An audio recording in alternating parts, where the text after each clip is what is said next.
ಉದಿಸಿ ಬಂದಿದ್ದು ಹೀಗೆ ನಾವು ಉದಿಸಿ ಬಂದದ್ದು ಹೀಗೆ ಸಹಜದಿಂದ ನಿರಾಲಂಬಕ್ಕೆ ಬಂದು ನಿರಾಲಂಬದಿಂದ ನಿರಂಜನಲಿಂಗಕ್ಕೆ ಬಂದು ನಿರಂಜನಲಿಂಗದಿಂದ ನಿಶ್ಯೂನಲಿಂಗಕ್ಕೆ ಬಂದು ನಿಶ್ಯೂನಲಿಂಗದಿಂದ ನಿಷ್ಕಳಲಿಂಗಕ್ಕೆ ಬಂದು ನಿಷ್ಕಳಲಿಂಗದಿಂದ ಆತ್ಮತತ್ವದ ಐಕ್ಯ ಸ್ಥಳದ ಮಹಾಲಿಂಗದಲ್ಲಿ ಓಂಕಾರ ಪ್ರಣವ ಸ್ವರೂಪರಾಗಿ ಆಕಾಶ ತತ್ವದ ಶರಣ ಸ್ಥಳದ ಪ್ರಸಾದ ಲಿಂಗದಲ್ಲಿ ಯಕಾರ ಪ್ರಣವ ಸ್ವರೂಪರಾಗಿ ವಾಯು ತತ್ವದ ಪ್ರಾಣಲಿಂಗಿ ಸ್ಥಳದ ಜಂಗಮ ಲಿಂಗದಲ್ಲಿ ವಕಾರ ಪ್ರಣವ ಸ್ವರೂಪರಾಗಿ ಅಗ್ನಿ ತತ್ವದ ಪ್ರಸಾದಿ ಸ್ಥಳದ ಶಿವಲಿಂಗದಲ್ಲಿ ಶಿಕಾರ ಪ್ರಣವ ಸ್ವರೂಪರಾಗಿ ಅಪ್ಪು ತತ್ವದ ಮಾಹೇಶ್ವರ ಸ್ಥಳದ ಗುರುಲಿಂಗದಲ್ಲಿ ಮಕಾರ ಪ್ರಣವ ಸ್ವರೂಪರಾಗಿ ಪೃಥ್ವಿ ತತ್ವದ ಭಕ್ತ ಸ್ಥಳದ ಆಚಾರ ಲಿಂಗದಲ್ಲಿ ನಕಾರ ಪ್ರಣವ ಸ್ವರೂಪರಾಗಿ ಮಹಾಲಿಂಗದ ಆನೆತಿವಿಡಿದು ಪವಿತ್ರವಾದ ತಂದೆ ತಾಯಿಗಳ ಚಿದ್ಗರ್ಭದಿಂದ ಉದಯಿಸಿ ಈ ಲಿಂಗಲೀಲಾ ಕ್ರಿಯಾಭೂಮಿಗೆ ಬಂದಿದ್ದೇವೆ. ಆದ್ದರಿಂದ ನಮ್ಮ ಮೂಲ ಸ್ವರೂಪದ ಹೆಸರು ನಮಃ ಶಿವಾಯ ಓಂ ಬಸವ. ನಮಃ ಶಿವಾಯ ಓಂ ಬಸವ. ನಮಃ ಶಿವಾಯ ಓಂ ಬಸವ. ಎಲ್ಲರಿಗೂ ಭಕ್ತಿಯ ಶರಣಾರ್ಥಿಗಳು. ಓಂ ಶ್ರೀ ಗುರು ಬಸವಲಿಂಗಾಯ ನಮಃ. 2078ನೇ ದಿನದ ಸ್ವಾನುಭವ ನೆಲೆಗೆ ಬಸವಸ್ತುತಿ ಹಾಗೂ ಶಿಷ್ಟಸ್ಥಲ ಮರವನ್ನು ಅರಿವಿದ ಅಮರಕಲಾ ತಾಯಿವರೆಗೂ ಭಕ್ತಿಯ ಶರಣಾರ್ಥಿಗಳು. ಶರಣಾರ್ಥಿ ಅಣ್ಣರೇ. ಶರಣಾರ್ಥಿ ಮರೆ ಶರಣಾರ್ಥಿ. ಹಾಗೇನೆ ಇಂದಿನ ಸ್ವಾನುಭವದ ನೆಲೆಗೆ ಜಾಯ್ನ್ ಆದ ಎಲ್ಲಾ ಶರಣ ತಂದೆ ತಾಯಿಗಳಿಗೆ ಶರಣಾರ್ಥಿಗಳು ಹಾಗೂ ಸ್ವಾಗತವನ್ನು ಕೋರ್ತಾ ಇದ್ವಿ. ಹಾಗೇನೆ ಇವತ್ತು ದಯಾನಂದ ಅಪ್ಪ ಅವರಿಂದ ಸ್ವಾನುಭವ ನೆಲೆಯಲ್ಲಿ ಶರಣರ ಶಿವಯೋಗದ ಭಾಗ 2 ಅಂಗದಿಂದ ಲಿಂಗದತ್ತ ಅದರ ಬಗ್ಗೆ ಇವತ್ತು ಅನುಭವ ಹಂಚ್ಕೊಳ್ತಾ ಇದ್ದಾರೆ. ಅಪ್ಪರ ನಿಮಗೆ ಸ್ವಾಗತ. ಹಾಗೆ ನಿನ್ನೆ ನಡೆದಂತ ದಯಾನಂದ ಅಪ್ಪರದ ಶರಣರ ಶಿವಯೋಗ ಒಂದು ಪುಸ್ತಕ ಬಿಡುಗಡೆ ಬಹಳ ಅದ್ದೂರಿಯಾಗಿ ನಡೆದಿದೆ. ನಮ್ಮ ಸ್ವಾನುಭವದ ಎಲ್ಲಾ ಸರ್ವ ಸದಸ್ಯರಿಂದ ನಾವು ಅಭಿನಂದನೆ ಸಲ್ಲಿಸ್ತಾ ಇದೀವಿ ಅಪ್ರೆ. ಶರಣಾರ್ಥಿ ಅಪ್ರೆ ನಿಮಗೆ. ಶರಣಾರ್ಥಿ ಅನ್ನ. Congratulations doctor. ಒಂದು ಪ್ರೋಗ್ರಾಮ್ ಬಗ್ಗೆ ಒಂದಿಷ್ಟು ವಿಸ್ತಾರವಾಗಿ ನೀವು ಇವತ್ತು ಫಸ್ಟ್ ಪ್ರಸ್ತಾವಕ್ಕೆ ನುಡಿಬೇಕು. ಶರಣ. ಇದು ನಿನ್ನೆ ನಡೆದ ಕಾರ್ಯಕ್ರಮ ಅಮರ್ಕಲಾ ಅಕ್ಕ ಇದ್ರಲ್ಲಿ ಅದು ಕಾರ್ಯಕ್ರಮ ಸ್ವಾನುಭವದ ನೆಲೆಯಲ್ಲಿ, ಅದು ನಂದಲ್ಲ, ಸ್ವಾನುಭವದ ನೆಲೆಯಲ್ಲಿ ಒಂದು ಸಹಯೋಗ ಮತ್ತು ಅಲ್ಲಿರುವ ಒಂದು ಮಠ ರುದ್ರಾಕ್ಷಿ ಮಠ, ನಾಗನೂರು ರುದ್ರಾಕ್ಷಿ ಮಠ ಅಂತ ಬೆಳಗಾವಿಯಲ್ಲಿ, ಅದು ಒಂದು ಬಸವ ಪರಂಪರೆಯ ಮಠ. ಬಸವ ತತ್ವಗಳನ್ನ ವಿತರಿಸುವಲ್ಲಿ, ಪ್ರಸಾರ ಮಾಡುವಲ್ಲಿ ಅತ್ಯಂತ ನಿರತರಾಗಿರುವ ಅಲ್ಲಿಯ ಸ್ವಾಮೀಜಿಯವರು ಅತ್ಯಂತ ಕ್ರಿಯಾಶೀಲರಾಗಿದ್ದು, ಬಸವ ತತ್ವಗಳಲ್ಲಿ, ಬಸವ ಧರ್ಮದಲ್ಲಿ, ಶರಣರ ಒಂದು ವಚನಗಳಲ್ಲಿ ಅತ್ಯಂತ ನಿಷ್ಠೆ ಉಳ್ಳವರು, ಭಕ್ತಿ ಉಳ್ಳವರು ಆ ಸ್ವಾಮೀಜಿಯವರು ನಮಗೆ ಫ್ರೀ ಆಗಿ, ಅಂದ್ರೆ ಉಚಿತವಾಗಿ ನಿನ್ನೆ ಅಮರಕಲಕ್ಕ ಇದ್ರು, ನೋಡಿದ್ದಾರೆ ಅನೇಕ ನಮ್ಮ ಸ್ವಾನುಭವದ ನೆಲೆ ಶರಣರಲ್ಲಿ. Great achievement doctor. Thank you ma'am, thank you. ಅದು AC ಹಾಲ್ ಇತ್ತು, ಬಿಸಿಲು ತುಂಬಾ ಇದ್ರು ಕೂಡ ನನ್ನ ಬಳಗ ಅಂತ ಹೇಳೋಕೆ ನನಗೆ ಹೆಮ್ಮೆ ಇದೆ. ಏಕೆಂದ್ರೆ ಅಲ್ಲಿ ಬೆಳಗಾವಿ ಜನ ನನ್ ಕೇಳ್ತಾ ಇದ್ರು, ಅಲ್ಲ ಇಂಥ ಊರಲ್ಲಿ ನೀವು ಜನರನ್ನ ಹೇಗ್ ಕೂಡಿಸ್ತೀರಾ ಅಂತ. ನಾನಂದೆ, ನನ್ ಬಳಗಾನೆ 300 ಜನರದ್ದಿದೆ ನನ್ನ ಸ್ವಾನುಭವದ ನೆಲೆ, ಎಲ್ಲಿರ್ತಾರೆ ಅವ್ರು ಅಂತ ಕೇಳಿದಾಗ ನಾನು ಹೇಳಿದೆ, ಅವರು ಅಲ್ಲಿ ಇಲ್ಲ ಬೆಂಗಳೂರು, ಮೈಸೂರು, ದಾವಣಗೆರೆ, ಶಿವಮೊಗ್ಗ, ಹುಬ್ಬಳ್ಳಿ, ಗುಲ್ಬರ್ಗ, ಹಾಗೇನೆ ಸಿಂಧನೂರು, ರಾಯಚೂರು, ಸೊಲ್ಲಾಪುರ, ಹೀಗೆ ಅದು ನಾಡಿನಾಚೆಗೂ ಹಬ್ಬಿದೆ. ನೀವೇನು ನಮ್ಮ ಬಳಗದ ಬಗ್ಗೆ ವಿಚಾರ ಮಾಡಬೇಡಿ ಅಂದಾಗ ನಿನ್ನೆ ಪ್ರಥಮ ಬಾರಿಗೆ ಸ್ವಾಮೀಜಿ ಕೂಡ ಹೇಳ್ತಾ ಇದ್ರು, ಆ ಇಡೀ ಹಾಲ್ ಪೂರ್ತಿಯಾಗಿ ಭರ್ತಿಯಾಗಿತ್ತು. ಹಾಗೇನೆ ಆಶ್ಚರ್ಯವೆಂದ್ರೆ ಆ ಪ್ರಿಂಟಿಂಗ್ ಪ್ರೆಸ್ನವರು 200 ಪ್ರತಿಗಳನ್ನ ಅಷ್ಟೇ ಕೊಟ್ಟಿದ್ರು ನಿನ್ನೆ. 200 ಪ್ರತಿಗಳು ಸಹ ಖಾಲಿ ಆಗ್ಬಿಟ್ವು ನಿನ್ನೆ. ಯಾಕೆಂದ್ರೆ ಆ ಪುಸ್ತಕ ಸ್ವಾನುಭಾವದ ನೆಲೆಯಲ್ಲಿ ರೂಪುಗೊಂಡಿರುವಂತಹ ಪುಸ್ತಕ ಅದು. ಇಲ್ಲಿರುವ ಬಳಗದ ಸದಸ್ಯರು ಅನೇಕರು ಅದರಲ್ಲಿ ಕೆಲವೊಂದು ಅಧ್ಯಾಯಗಳನ್ನ ಕೂಡ ಬರೆದಿದ್ದಾರೆ. ಅದೊಂದು ಪರಿಷ್ಕರಿಸಲ್ಪಟ್ಟ ಪುಸ್ತಕ. ಏಕೆಂದ್ರೆ ನಾವು ದಿನನಿತ್ಯ ಈ ಶರಣರ ಶಿವಯೋಗದಲ್ಲಿ ಎಲ್ಲಾದ್ರೂ ಸ್ವಲ್ಪ ಕುಂದುಕೊರತೆ ಆದ್ರೆ ಶರಣೆಯರು ಅದನ್ನ ಅನ್ನ ಇಲ್ಲಿ ಸ್ವಲ್ಪ ತಪ್ಪಿದೆ, ಇಲ್ಲಿ ಇದು ಹೀಗಿರ್ಬಾರ್ದಾಗಿತ್ತು, ಆ ತತ್ವ ಬರ್ಬೇಕಾಗಿತ್ತು ಅಂತ ಹೇಳಿ ಆ ಇಡೀ ಪುಸ್ತಕದ ಒಂದು ನೇರ ಲೇಖಕರಂದ್ರೆ ನಮ್ಮ ಸ್ವಾನುಭವದ ನೆಲೆಯಲ್ಲಿ. ಹಾಗಂತಲೇ ನಾನು ಅದನ್ನ ಏನ್ ಮಾಡಿದೆ, ಸ್ವಾನುಭವದ ನೆಲೆಯಲ್ಲಿ ಅಂತರ್ಜಾಲ ಆ ಒಂದು ವೇದಿಕೆ, ಹಾಗೇನೆ ಅಲ್ಲಿಯ ಮಠ ಒಂದು ಸಹಯೋಗ ಕೊಡ್ತಾ ಇರೋದ್ರಿಂದ, ಬಸವ ಪರಂಪರೆಯ ಮಠ ಇರೋದ್ರಿಂದ ಇಬ್ಬರ ಸಹಯೋಗದಲ್ಲಿ ಅದನ್ನ ಆಯೋಜಿಸಲಾಯಿತು. ಅಲ್ಲಿ ನಮ್ಮ ಇಬ್ರು ನಾವು ಏನು ಗುರುಗಳಂತ ಗುರು ಮಾತೆ ಅಥವಾ ಗುರು ಅಥವಾ ಇಬ್ಬರನ್ನು ಪರಿಗಣಿಸ್ತೀವಲ್ಲ, ನಮ್ಮ ಗುರುಗಳಾದ ರುದ್ರಪ್ಪನವರು ಹಾಗೇನೆ ಭಾರತೀ ತಾಯಿಯವರು ಬಂದು ನಮ್ಮನ್ನೆಲ್ಲ ಆಶೀರ್ವದಿಸಿದರು.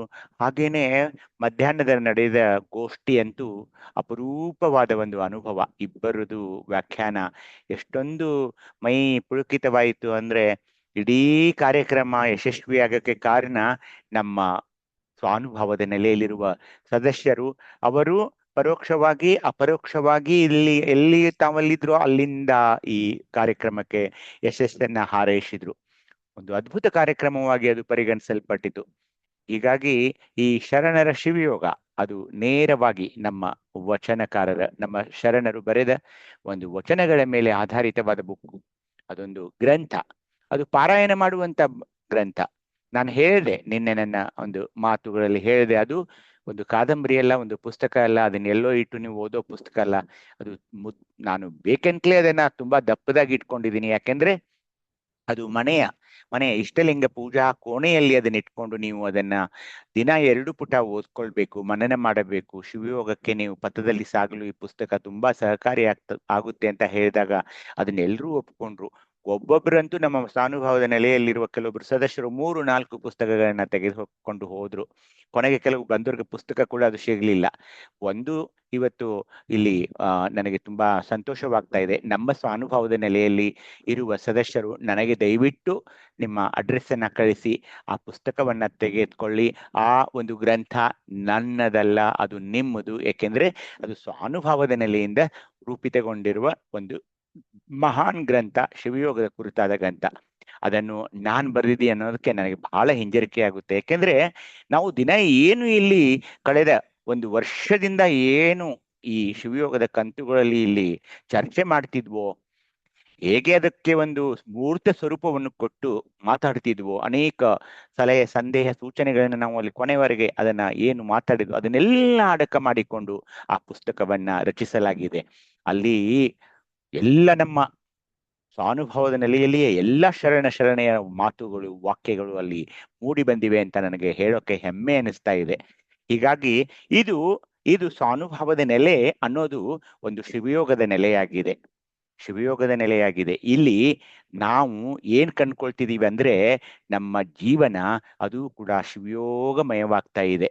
ನಾವು ಲೌಕಿಕರಿಗಿಂತ ಭಿನ್ನವಾಗಿ ವರ್ತಿಸೋಕೆ ಆರಂಭಿಸಿದೀವಿ. ಯಾಕೆಂದ್ರೆ ಇಲ್ಲಿ ಅದೇ ಚಿಂತನೆ ನಡೀತಾ ಇದೆ. ಹೀಗಾಗಿ I am proud of my group. ಇಲ್ಲಿ ಯಾವಾಗ್ಲೂ ಆ ಚಿಂತನೆ ನಡೀತಾ ಇರೋದ್ರಿಂದ ಎಷ್ಟೊಂದು ನೆಮ್ಮದಿ, ಶಾಂತಿ ಬದುಕಿನಲ್ಲಿ ನಮಗೆ ಆ ಪರಮನಿಂದ ಸ್ಫುರಿಸ್ತಾ ಇದೆ ಅನ್ನೋದಕ್ಕೆ ನಿನ್ನೆ ನಡೆದ ಕಾರ್ಯಕ್ರಮ ಸಾಕ್ಷಿಯಾಗಿ ನಿಂತು ಎಷ್ಟೊಂದು ಆನಂದ, ಎಷ್ಟೊಂದು ಸಂಭ್ರಮ ಅಲ್ಲಿ ನೆರವೇರಿತು. ಎಲ್ಲಿಂದ ಅಂದ್ರೆ ದೂರ ಊರುಗಳಿಂದ ಎಲ್ಲರೂ ಬಂದು ಆ ಕಾರ್ಯಕ್ರಮ ಸಾಕ್ಷಿಯಾಕೆ ಆದ್ರಂದ್ರೆ, ನನ್ನ ಸ್ವಾನುಭವದ ನೆಲೆಯ ಸದಸ್ಯರಂದ್ರೆ ನಮ್ಮ ರುದ್ರನ ಶರಣರು ಹೇಳೋ ಹಾಗೆ ಅದು ಭಕ್ತಿ ಸಂಬಂಧದಿಂದ ನಿರತವಾಗಿದೆಯೇ, ನಿರೂಪಿಸಲ್ಪಟ್ಟಿದೆ ಹೊರತಾಗಿ ಅದು ರಕ್ತ ಸಂಬಂಧದಿಲ್ಲ. ಬಹುಶಃ ಪ್ರಾಯಶಃ ರಕ್ತ ಸಂಬಂಧದಲ್ಲಿ ಇಷ್ಟೊಂದು ಆಪ್ಯಾನಮಾಯತೆ ಅಥವಾ ಅಷ್ಟೊಂದು ಆಪ್ತತೆ ಇರುತ್ತದೆ ಇಲ್ಲೋ ಅಂತ ನನಗನ್ನಿಸ್ತಾ. ಆದ್ರೆ ನಮ್ಮ ಸ್ವಾನುಭವದ ನೆಲೆಯಲ್ಲಿ ಆ ಬಸವ ಬಳ್ಳಿಯ ಹೂಗಳ ಒಂದು ಬಂಧನ ಹೇಗಿದೆ ಅಂದ್ರೆ, ಅದನ್ನ ಹೇಳಲು ವರ್ಣಿಸಲು ಶಬ್ದಗಳು ಸಾಲ್ತಾ ಇಲ್ಲ ಬಂಧುಗಳೇ. ಹೀಗಾಗಿ ತಾವೆಲ್ಲ ಬಂದ್ರಿ, ತುಂಬಾ ಸಂತೋಷವಾಯಿತು. ಆ ಪುಸ್ತಕ ನೀವು ಏನು ಇದನ್ ಮಾಡ್ಬೇಡಿ, ನನಗೆ ಯಾರ್ಯಾರು ನಿಮಗೆ ಬೇಕೋ ದಯವಿಟ್ಟು ನನಗೆ ಅಡ್ರೆಸ್ ಕಳಿಸಿ. ಏಕೆಂದ್ರೆ ಅದು ನೀವು ಬರೆಯಲ್ಪಟ್ಟ ಪುಸ್ತಕವಾಗಿದೆ. ಅದನ್ನ ನಿರಂತರವಾಗಿ ಓದಿ ನಿಮ್ಮ ಜೀವನವನ್ನ ಪಾವನ ಮಾಡಿಕೊಳ್ಳಿ. ಅದಕ್ಕೆ ನಾನೇ ಸಾಕ್ಷಿ. ಅದನ್ನು ಏನ್ ನಾನು ಮಾಡ್ಕೊಂಡಿದ್ದೀನೋ ಅದನ್ನ ನಾನು ಬರೆದಿದ್ದೀನಿ. ಅದನ್ನ ನಾನು ಹೇಗೆ ಮಾಡ್ಕೋತೀನಿ, ಹೇಗೆ ಮಾಡ್ಕೋಬೇಕನ್ನೋದನ್ನ ನಮ್ಮ ರುದ್ರಪ್ಪ ಶರಣರು, ಭಾರತೀ ತಾಯಿಯವರು ಅನೇಕ ಕಾರ್ಯಾಗಾರಗಳಲ್ಲಿ, ಮಲ್ಲೂರಿನಲ್ಲಿ, ಅಲ್ಲಿ ಇಲ್ಲಿ ಎಲ್ಲ ಕಡೆ ಅದನ್ನ ನಮಗೆ ಕಲಿಸಿದ್ರು. ಅದನ್ನ ಕಲಿತುಕೊಂಡು ಅದನ್ನ ಹೇಗೆ ಮಾಡಬೇಕು ಅಂತ ಗ್ರಂಥ ರೂಪದಲ್ಲಿ ಒಂದು ಬಂದಂತ ಪುಸ್ತಕವೇ ಇದು ಹೊರತು ಬೇರೆ ಏನು ಅಲ್ಲಿ ಇಲ್ಲ. ಶರಣೆಯರ ಒಂದು ವಚನಗಳ ಮೂಲಕ ಅದನ್ನ ಹೇಳ್ತಾ ಹೋಗ್ತದೆ ಅದು ಗ್ರಂಥ. ನಮ್ಮ ಸ್ವಾನುಭವದ ನೆಲೆಯಲ್ಲಿ ಇರುವ ಸದಸ್ಯರಿಗೆ ಅದೇನು ಕಷ್ಟ ಅನಿಸೋಲ್ಲ, ಸರಾಗವಾಗಿ ಓದಿಸ್ಕೊಂಡು ಹೋಗುತ್ತೆ. ಬೇರೆಯವರಿಗೆ ಅಂದ್ರೆ ನಿಮ್ಮ ಸುತ್ತಮುತ್ತ ಇರೋರಿಗೆ ತುಂಬಾ ಕಷ್ಟ ಆಗುತ್ತೆ. ನನ್ನ ಒಂದೇ ಒಂದು ಕೋರಿಕೆ ಅಥವಾ ವಿನಂತಿ ನಿಮ್ಮಲ್ಲಿ ಏನಂದ್ರೆ, ನೀವು ಅದನ್ನ ಅಲ್ಲಿ ಯಾರು ತಗೊಂಡಿರ್ತಾರೋ ಅವ್ರಿಗೆ ಅರ್ಥ ಆಗೋಲ್ವೋ ಅವ್ರಿಗೆ ನೀವು ಅಂದ್ರೆ ನಮ್ಮ ಸ್ವಾನುಭವದ ನೆಲೆಯಲ್ಲಿರುವ ಇವರು ಕಾರ್ಯಕರ್ತರಾಗಿ ಅಲ್ಲಿ ಅವ್ರಿಗೇನ್ ತಿಳಿಯೋದಿಲ್ವೋ ಅವ್ರಿಗೆ ಅದನ್ನ ಸ್ವಲ್ಪ ವಿವರಿಸಿ ಹೇಳೋಕೆ ಆರಂಭಿಸಿ ಅವರ ಜೀವನವೂ ಪಾವನವಾಗಲಿ, ಅದೇ ಅನುಭವ ಮಂಟಪದ ಒಂದು ಗುರಿಯಾಗಿತ್ತು ಅನ್ನೋದನ್ನ ತಾವು ಬಲ್ಲಿರಿ. ಅದು ಅಲ್ಲದೆ ನಿನ್ನೆಯ ಒಂದು ಸಭೆಯಲ್ಲಿ ಬರೀ ಲಿಂಗಾಯತರೇ ಇರ್ಲಿಲ್ಲ, ಅಲ್ಲಿ ಬ್ರಾಹ್ಮಣರು, ಜೈನರು, ಹಾಗೇನೆ ದಲಿತರು, ಹಾಗೇನೆ ಮುಸ್ಲಿಮ್ರು ಎಲ್ಲರೂ ಬಂದಿದ್ರು. ಅದೊಂದು ಅಪರೋಕ್ಷವಾಗಿ ಅನುಭವ ಮಂಟಪವೇ ನಿನ್ನೆ ಆಗಿತ್ತು ಅನ್ನೋದು ಕೂಡ ಅಷ್ಟೇ ಸತ್ಯವಾಗಿದೆ.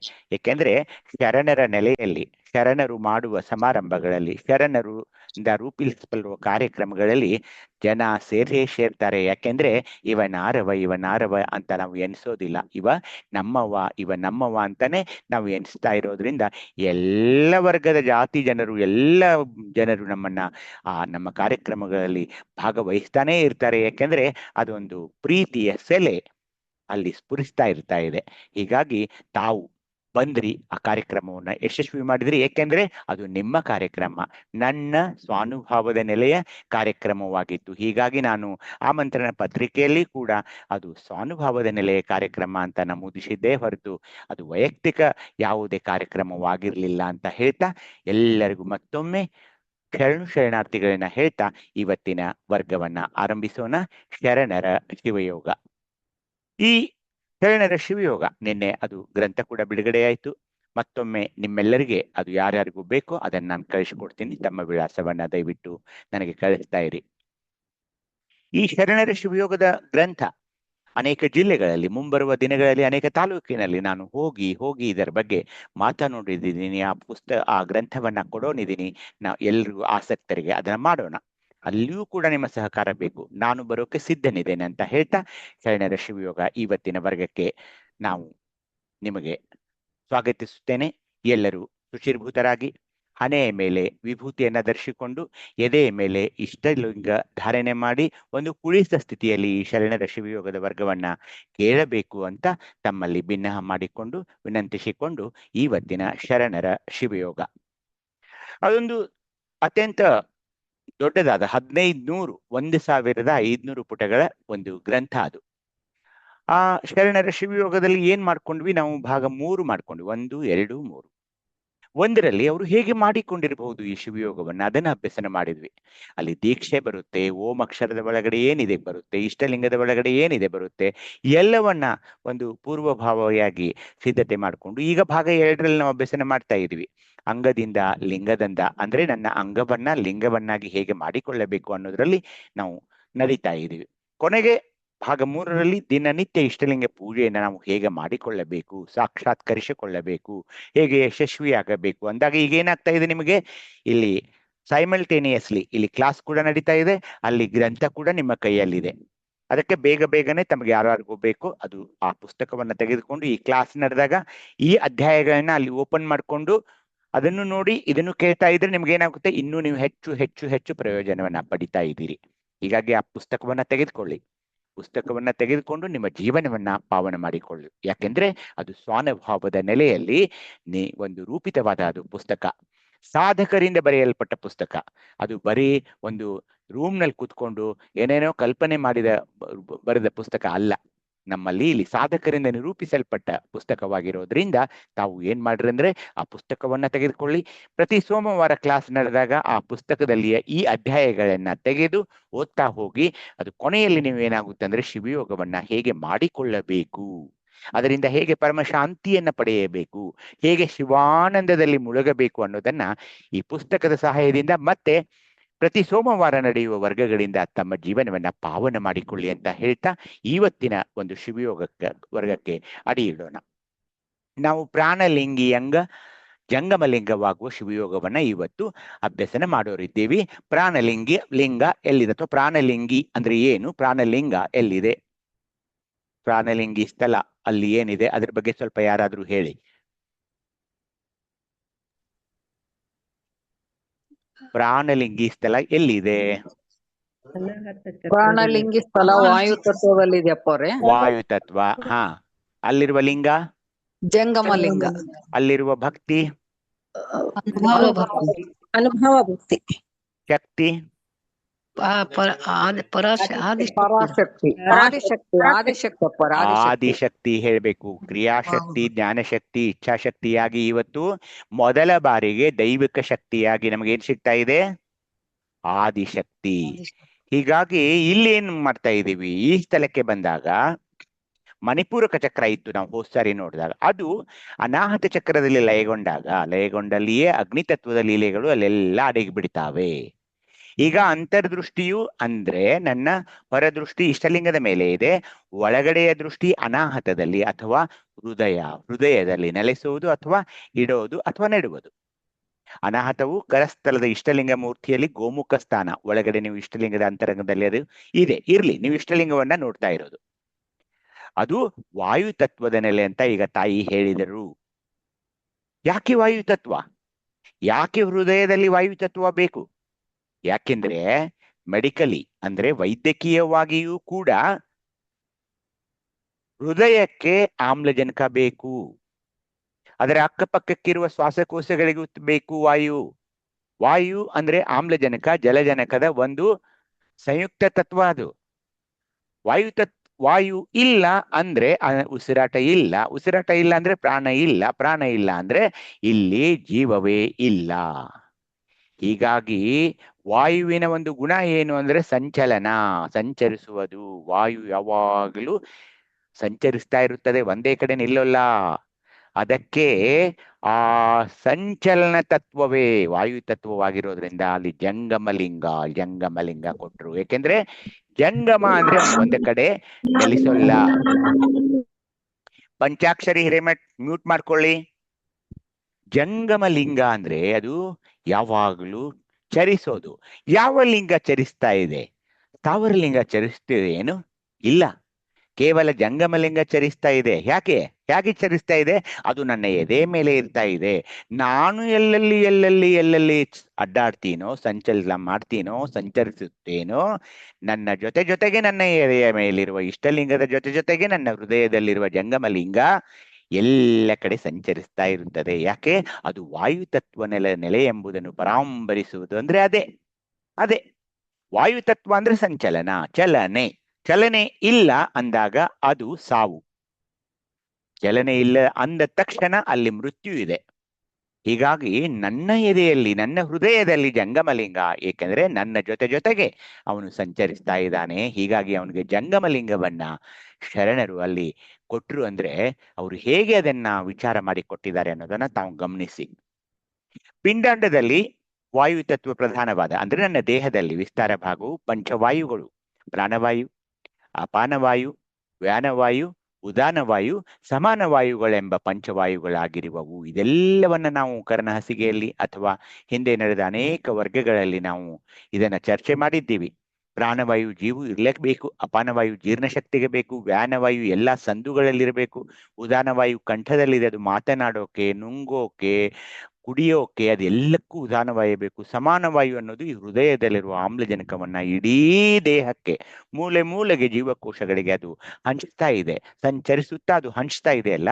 ಈ 5 ಪಂಚವಾಯುಗಳು ಈ ವಾಯು ತತ್ವವಾದ ನಮ್ಮ ಜಂಗಮಲಿಂಗದಲ್ಲಿ ಇರ್ತಾ ಇವೆ, ನನ್ನ ದೇಹದಲ್ಲಿ. ಆದ ಕಾರಣ ಪಂಚವಾಯುಗಳು ವಾಕಾರ ಪಂಚಾಕ್ಷರಗಳೆನಿಸುವವು.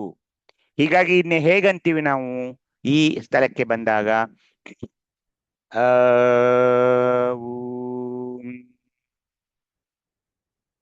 ವಾಂ ವಾಂ ವಾಂ ಜಂಗಮಲಿಂಗಾಯ ನಮಃ, ಜಂಗಮಲಿಂಗಾಯ ನಮಃ, ಜಂಗಮಲಿಂಗಾಯ ನಮಃ. ಜಂಗಮಲಿಂಗಕ್ಕೆ ಶರಣಾರ್ಥಿ, ಜಂಗಮಲಿಂಗಕ್ಕೆ ಶರಣಾರ್ಥಿ, ಜಂಗಮಲಿಂಗಕ್ಕೆ ಶರಣಾರ್ಥಿ. ಹೀಗಾಗಿ ಹೊರದೃಷ್ಟಿಯನ್ನ ಇಷ್ಟಲಿಂಗದಲ್ಲಿ ಇಟ್ಟುಕೊಂಡು, ಇದು ಎಲ್ಲಿ? ನನ್ನ ಹೃದಯದಲ್ಲಿ ನನ್ನ ಹೃದಯದಲ್ಲಿರುವ ನಾನು ಜಂಗಮಲಿಂಗವನ್ನ ನಾನು ಇಲ್ಲಿ ಈ ಒಂದು ಮಂತ್ರದಿಂದ ಪೂಜಿಸಬೇಕು. ವಾಯುತತ್ವ ಅಂದ್ರೆ ಏನು? ಸ್ಪರ್ಶಗುಣ. ಸ್ಪರ್ಶಗುಣ. ಈಗ ಜೋರಾಗಿ ಇವತ್ತು ಬಿಸಿಲಿದೆ ನೋಡಿ, ಬಿಸಿಲು ಗಾಳಿ ಬೀಸಿದಾಗ ನಮ್ಗೆ ಎಷ್ಟೊಂದು ಬಿಸಿ ಗಾಳಿ ಇದೆಯಲ್ಲ ಅನಿಸ್ತಿದೆ. ಹಾಗೇನೆ ನಿನ್ನೆ ಅಲ್ಲಿ ಹಾಲಲ್ಲಿ ನಮ್ಗೆಲ್ಲ ಚಳಿ ಆಗ್ತಾ ಇತ್ತು, ಯಾಕೆಂದ್ರೆ ಅದು AC ಹಾಲ್ ಆಗಿತ್ತು. ಅದು ಕೂಡ ಅಂದ್ರೆ ನಮ್ಗೆ ಸ್ಪರ್ಶದಿಂದ ಗೊತ್ತಾಗುತ್ತೆ. ವಾಯು ಕಾಣಿಸೋಲ್ಲ, ಆದ್ರೆ ಅದು ತಂಪಾಗಿದೆಯೋ ಬಿಸಿಯಾಗಿದೆಯೋ ಅನ್ನೋದು ಸ್ಪರ್ಶದಿಂದ ನಮಗೆ ಗೊತ್ತಾಗ್ತಾ ಇದೆ. ಸ್ಪರ್ಶಗುಣ, ವಾಯುವಿನ ತತ್ವ ಸ್ಪರ್ಶಗುಣ, ಅದಕ್ಕೆ ಕೊಟ್ರು. ಹೀಗಾಗಿ ಸ್ಪರ್ಶ ಸಂಬಂಧಿಯಾದಂತಹ ಹರಿವ, ಹಾರುವ, ಕೂಡುವ, ಅಗಲುವ, ವಿಯೋಗಿಸುವ, ಇವು 5 ಗುಣ. ಹರಿವ, ಹಾರುವ, ಕೂಡುವ, ಅಗಲುವ ಅಂದ್ರೆ ಏನು? ನಾವು ಯಾರನ್ನಾದ್ರೂ ಅಪ್ಪಿಕೊಳ್ತೀವಿ, ಏನನ್ನಾದ್ರೂ ಮುಟ್ತೀವಿ, ಅದು ಬಿಸಿ ಇದೆಯೋ ತಂಪಿದೆಯೋ, ಎಲ್ಲ ಈ ಸ್ಪರ್ಶ ಗುಣ. ಅದಕ್ಕೆ ಹರಿವ, ಹಾರುವ, ಕೂಡುವ, ಅಗಲುವ, ವಿಯೋಗಿಸುವ ಈ ಗುಣಗಳ ಈಗ ಸಮೀಕರಣವಾಗಿದೆ ಅಂತ ಶರಣರು ಹೇಳ್ತಾ ಇದ್ದಾರೆ. ಇದು ಸ್ಪರ್ಶ ಗುಣ. ಎಲ್ಲಿ ಹೀಗಾಗಿ ಇಲ್ಲಿ ಪ್ರಾಣಲಿಂಗಿ ಸ್ಥಳದ ಒಂದು 24 ಸಕಿಲಗಳನ್ನ ನಾವು ಅಭ್ಯಸನ ಮಾಡ್ಬೇಕೀಗ. ಮಾರ್ಗ ಕ್ರಿಯಾಚರಣೆಯಲ್ಲಿ 12, ಮೀರಿದ ಕ್ರಿಯಾಚರಣೆಯಲ್ಲಿ 12. ಮಾರ್ಗ ಕ್ರಿಯಾಚರಣೆಯಲ್ಲಿ 12 ಅಂದಾಗ 1ನೇದು ಆಕೃತಿ, ಅರ್ಧಚಂದ್ರ ಆಕೃತಿ. ಅದು ಓಂ ಅಕ್ಷರದ ಒಳಗಡೆ ತಾವು ನೋಡಿದ್ದೀರಿ. ಇದೀಗ ನನ್ನ ಪಠಿಸಿದೆ. ನಾನು ಹೇಗೆ ಪಠಿಸಿದೆ? ಊ ವಾಂ ವಾಂ ಅಂದ್ರೆ, ಯಾಕಂದ್ರೆ ಇಲ್ಲಿಂದ ಪ್ರಣಮ ಏನಿದೆ? ವಕಾರ. ನಾದ ಹೇಗಿದೆ? ಭೇರಿ ನಾದ. ದೊಡ್ಡದೊಂದು ನಗಾರಿ ಇರುತ್ತೆ ನೋಡಿ, ದೇವಾಲಯದಲ್ಲಿ ಎಲ್ಲಾದ್ರೂ ನೋಡಿರ್ಬೋದು, ಆ ತರದ ನಾದ, ಭೇರಿ ನಾದ. ತಮಗೆಲ್ಲ ಗೊತ್ತಾಗಿರೋದು ಹಾಗೆ ಸ್ಥಳ ಎಲ್ಲಿದು? ಪ್ರಾಣಲಿಂಗಿ. ಚಕ್ರ ಅನಾಹತ ಚಕ್ರವಾಗಿದೆ. ವರ್ಣ ಮಾಂಜಿಷ್ಟ ಅಂತ ಹೇಳಿದ್ದಾರೆ. ಇಲ್ಲಿರುವ ಸ್ಥಳ ಅಂಗ ವಾಯು, ಆತ್ಮ ನಿರ್ಮಲಾತ್ಮ, ತನು ನಿರ್ಮಲ, ಹಸ್ತ ಸುಮನ ಹಸ್ತವಾಗಿದೆ, ಲಿಂಗ ಜಂಗಮಲಿಂಗವಾಗಿದೆ, ಮುಖ ತ್ವಕ್ಕಾಗಿದೆ. ಮೀರಿದ ಕ್ರಿಯಾಚರಣೆಯಲ್ಲಿ ಶಕ್ತಿ ಆದಿಶಕ್ತಿಯಾಗಿದೆ, ಭಕ್ತಿ ಅನುಭಾವ ಭಕ್ತಿಯಾಗಿದೆ, ಪದಾರ್ಥ ಸ್ಪರ್ಶನ, ಅದನ್ನ ಲಿಂಗಕ್ಕೆ ಅರ್ಪಿಸಿದಾಗ ನಂಗೆ ಸುಸ್ಪರ್ಶನ ಪ್ರಸಾದ ಸಿಗ್ತಾ ಇದೆ. ಪೂಜಾರಿ ಈಶ್ವರ, ಅಧಿದೇವತೆ ಈಶ್ವರ, ಕಲೆ ಶಾಂತಿ, ಸಾಧಾಕ್ಯ ಅಮೂರ್ತಿ, ಲಕ್ಷಣ ನಿತ್ಯ, ಸಂಜ್ಞೆ ಲಿಂಗಕ್ಷೇತ್ರ, ದಿಕ್ಕು ದಕ್ಷಿಣ, ಇಲ್ಲಿರುವ ವೇದ ಅಥರ್ವ ವೇದ, ಹಾಗೇನೆ ಲಿಂಗ ತತ್ಪುರುಷ ಲಿಂಗ ಅಂತ 24 ಸಕಿಲಗಳನ್ನ ಈ ಒಂದು ಸ್ಥಳದಲ್ಲಿ ಕೊಡ್ತಾ ಇದ್ದಾರೆ. ಪ್ರತಿ ಸ್ಥಳದಲ್ಲಿ ಬರುವ ಹಾಗೆ ಇಲ್ಲಿಯೂ ಕೂಡ ಚೆನ್ನಬಸವಣ್ಣನವರ ವಚನ ನಮಗೆ ಪ್ರಾಧಾನ್ಯವಾಗಿ ಲಭಿಸ್ತಾ ಇದೆ. ಪ್ರಾಣಲಿಂಗಿಗೆ ವಾಯುವೆ ಅಂಗ, ಅದು ನಾವು ಈಗಾಗಲೇ ಮಾತಾಡಿದ್ವಿ, ತಮಗೆ ಗೊತ್ತಾಗಿದೆ. ಆ ಅಂಗಕ್ಕೆ ಸುಮನವೇ ಹಸ್ತ. ಮನಸ್ಸು ನೋಡಿ, ಇಲ್ಲಿ ಮನಸ್ಸು ಸುಮನ ಆಗ್ತಾ ಇದೆ, ಸುಮನ. ಆ ಸುಮನವಾದ ಹಸ್ತಕ್ಕೆ ಅಮೂರ್ತಿ ಸಾಧಾಕ್ಯ, ಆ ಸಾಧಾಕ್ಯಕ್ಕೆ ಆದಿಶಕ್ತಿ. ಆ ಶಕ್ತಿಗೆ ಇರೋ ಲಿಂಗ ಯಾವುದು? ಜಂಗಮಲಿಂಗ. ಆ ಲಿಂಗಕ್ಕೆ ಶಾಂತಿಯೇ ಕಳೆ. ಆ ಕಳೆಗೆ ತ್ವಗೀಂದ್ರಿಯವೇ ಮುಖ. ಯಾಕೆ? ತ್ವಗೀಂದ್ರ ಅಂದ್ರೆ ಚರ್ಮ. ಆ ಮುಖಕ್ಕೆ ಸ್ಪರ್ಶ ದ್ರವ್ಯಗಳನ್ನ ರೂಪ ರುಚಿ ತೃಪ್ತಿಯನ್ನರಿದು ಅನುಭವ ಭಕ್ತಿಯಿಂದ ಅರ್ಪಿಸಿ ಆ ಸುಸ್ಪರ್ಶ ಪ್ರಸಾದವನ್ನ ಭೋಗಿಸಿ ಸುಖಿಸುತ್ತಿಹನು ಕೂಡಲ ಚೆನ್ನಸಂಗ ನಿಮ್ಮ ಪ್ರಾಣಲಿಂಗಿ. ಅಂದ್ರೆ ಈ ಸ್ಥಳದಲ್ಲಿರುವ ಪ್ರಾಣಲಿಂಗಿ ಹೇಗಿರ್ತಾನೆ ಅನ್ನೋದನ್ನ ಅವಿರಳ ಜ್ಞಾನಿಯವರು ಈ ವಚನದ ಮೂಲಕ ನಮಗೆ ಹೇಳ್ತಾ ಇದ್ದಾರೆ. ಹೀಗಾಗಿ ನಿಮಗೆ ಸಮಯ ಸಿಕ್ಕಾಗ ರವಿವಾರ ಇಲ್ಲಿರುವ ಒಂದು ಅಂಗಸ್ಥಳಗಳ ಲಿಂಗ ಸ್ಥಳಗಳ ಧ್ಯಾನವನ್ನ ತಾವು ಮಾಡಬೇಕಾಗ್ತಾ ಇದೆ. ಅದನ್ನ ಹೇಗ್ ಮಾಡ್ಬೇಕಂದ್ರೆ, ಯಾರು ಮಾಡ್ಬೇಕಿದನ್ನ ಅಂದ್ರೆ, ಈಗ ಹೃದಯಾಘಾತ ಆಗಿರೋರು, ಹಾಗೇನೆ ಬ್ಲಡ್ ಪ್ರೆಷರ್ ಇರೋರು, ಡಯಾಬಿಟಿಸ್ ಇರೋರು, BP ಕಂಟ್ರೋಲ್ ಆಗ್ತಾ ಇಲ್ಲ, ಅವಾಗ ಉಸಿರಾಟದ ಏನಾದ್ರು ತೊಂದರೆ ಇರೋರು, ಇವರೆಲ್ಲ ಏನ್ ಮಾಡ್ಬೇಕಂದ್ರೆ, ಅಥವಾ ಲಕ್ವಾ ಹೊಡೆದವರು, ಹೃದಯದ ಏನೇ ಕಾಯಿಲೆ ಇರ್ಲಿ, ವೀಕ್ ಹಾರ್ಟ್ ಇರ್ಲಿ, ಬ್ರಾಡಿಕಾರ್ಡಿಯಾ ಇರ್ಲಿ, ಸ್ಟೆಕಿಕಾರ್ಡಿಯಾ ಇರ್ಲಿ, ಹಾರ್ಟ್ ಅಟ್ಯಾಕ್ ಅಂತ ಆಗಿರ್ಲಿ, ಹಿಂದೆ ಸ್ಟೆಂಟ್ ಹಾಕಿರ್ಲಿ, ಬೈಪಾಸ್ ಸರ್ಜರಿ ಆಗಿರ್ಲಿ, ಏನೇ ಇರ್ಲಿ, ಈ ಹೃದಯದಲ್ಲಿರುವ ಜಂಗಮಲಿಂಗ ಬಹಳ ಪ್ರಾಧಾನ್ಯವಾಗಿದ್ದು ಇದರ ಅರ್ಚನೆ ನೀವು ಮಾಡ್ಲೇಬೇಕು. ಅದನ್ನ ಹೇಗ್ ಮಾಡ್ಬೇಕು? ಅಂಗಸ್ಥಳ ಮತ್ತು ಲಿಂಗಸ್ಥಳ ಅಂತ ಇಲ್ಲಿ ಹೇಗನ್ನೋದಂದ್ರೆ, ಪ್ರಾಣಲಿಂಗಿ ಸ್ಥಳದ ಜಂಗಮಲಿಂಗಾಯ ನಮಃ, ಪ್ರಾಣಲಿಂಗಾರ್ಚನ ಸ್ಥಳದ ಜಂಗಮಲಿಂಗಾಯ ನಮಃ, ಶಿವಯೋಗ ಸಮಾಧಿ ಸ್ಥಳದ ಜಂಗಮಲಿಂಗಾಯ ನಮಃ, ಲಿಂಗ ನಿಜ ಸ್ಥಳದ ಜಂಗಮಲಿಂಗಾಯ ನಮಃ, ಅಂಗಲಿಂಗ ಸ್ಥಳದ ಜಂಗಮಲಿಂಗಾಯ ನಮಃ ಅಂತ ಪ್ರಾರ್ಥನೆ ಮಾಡಬೇಕು. ಇದನ್ನ ಯಾರಾದ್ರೂ ಓದಿ, ಪ್ರಾಣಲಿಂಗಿ ಸ್ಥಳದ ಲಿಂಗ ಸ್ಥಳಗಳ ಧ್ಯಾನ ಹೇಗೆ ಮಾಡಬೇಕು ಓದಿ. ಓಂ ಶ್ರೀ ಗುರು ಬಸವಲಿಂಗಾಯ ನಮಃ. ಪ್ರಾಣಲಿಂಗಿ ಸ್ಥಳದ ಜಂಗಮಲಿಂಗ ಸ್ಥಳದ ಉಪಲಿಂಗ ಸ್ಥಳಗಳ ಧ್ಯಾನ. ಜೀವಾತ್ಮ ಸ್ಥಳದ ಜಂಗಮಲಿಂಗಾಯ ನಮಃ, ಅಂತರಾತ್ಮ ಸ್ಥಳದ ಜಂಗಮಲಿಂಗಾಯ ನಮಃ, ಪರಮಾತ್ಮ ಸ್ಥಳದ ಜಂಗಮಲಿಂಗಾಯ ನಮಃ, ನಿರ್ದೇಹಾಗಮ ಸ್ಥಳದ ಜಂಗಮ ಲಿಂಗಾಯ ನಮಃ. ನಿರ್ಭಾವಗಮ ಸ್ಥಳದ ಜಂಗಮ ಲಿಂಗಾಯ ನಮಃ. ನಷ್ಟಾಗಮ ಸ್ಥಳದ ಜಂಗಮ ಲಿಂಗಾಯ ನಮಃ. ಆದಿ ಪ್ರಸಾದಿ ಸ್ಥಳದ ಜಂಗಮ ಲಿಂಗಾಯ ನಮಃ. ಅಂತ್ಯ ಪ್ರಸಾದಿ ಸ್ಥಳದ ಜಂಗಮ ಲಿಂಗಾಯ ನಮಃ. ಸೇವೆ ಪ್ರಸಾದಿ ಸ್ಥಳದ ಜಂಗಮ ಲಿಂಗಾಯ ನಮಃ. ದೀಕ್ಷಾ ಪಾದೋದಕ ಸ್ಥಳದ ಜಂಗಮ ಲಿಂಗಾಯ ನಮಃ. ಶಿಕ್ಷಾ ಪಾದೋದಕ ಸ್ಥಳದ ಜಂಗಮ ಲಿಂಗಾಯ ನಮಃ. ಜ್ಞಾನ ಪಾದೋದಕ ಸ್ಥಳದ ಜಂಗಮ ಲಿಂಗಾಯ ನಮಃ. ಸರ್ವರಿಗೂ ಶರಣು ಶರಣಾರ್ಥಿ. ಶರಣು ಅಕ್ಕ. ಹೀಗೆ 2 ಅಂಗಸ್ಥಳಗಳು ಲಿಂಗಸ್ಥಳಗಳನ್ನ ಧ್ಯಾನ ಮಾಡಿ ಈ ಜಂಗಮ ಲಿಂಗದ ಆರಾಧನೆಯನ್ನ ಮಾಡಬೇಕು. ಅಸ್ತಮ ಇರೋರು, ಉಸಿರಾಟದ ತೊಂದರೆ ಇರೋರು, ಅಂದ್ರೆ ಏನು, ಶ್ವಾಸಕೋಶ ಹೃದಯದ ತೊಂದರೆ ಇರೋರು, ಏನಂದ್ರೆ ವಯಸ್ಸಾದ ಹಾಗೆ ರಕ್ತನಾಳಗಳು ಪೆಡಸುಗೊಳ್ತಾ ಇವೆ.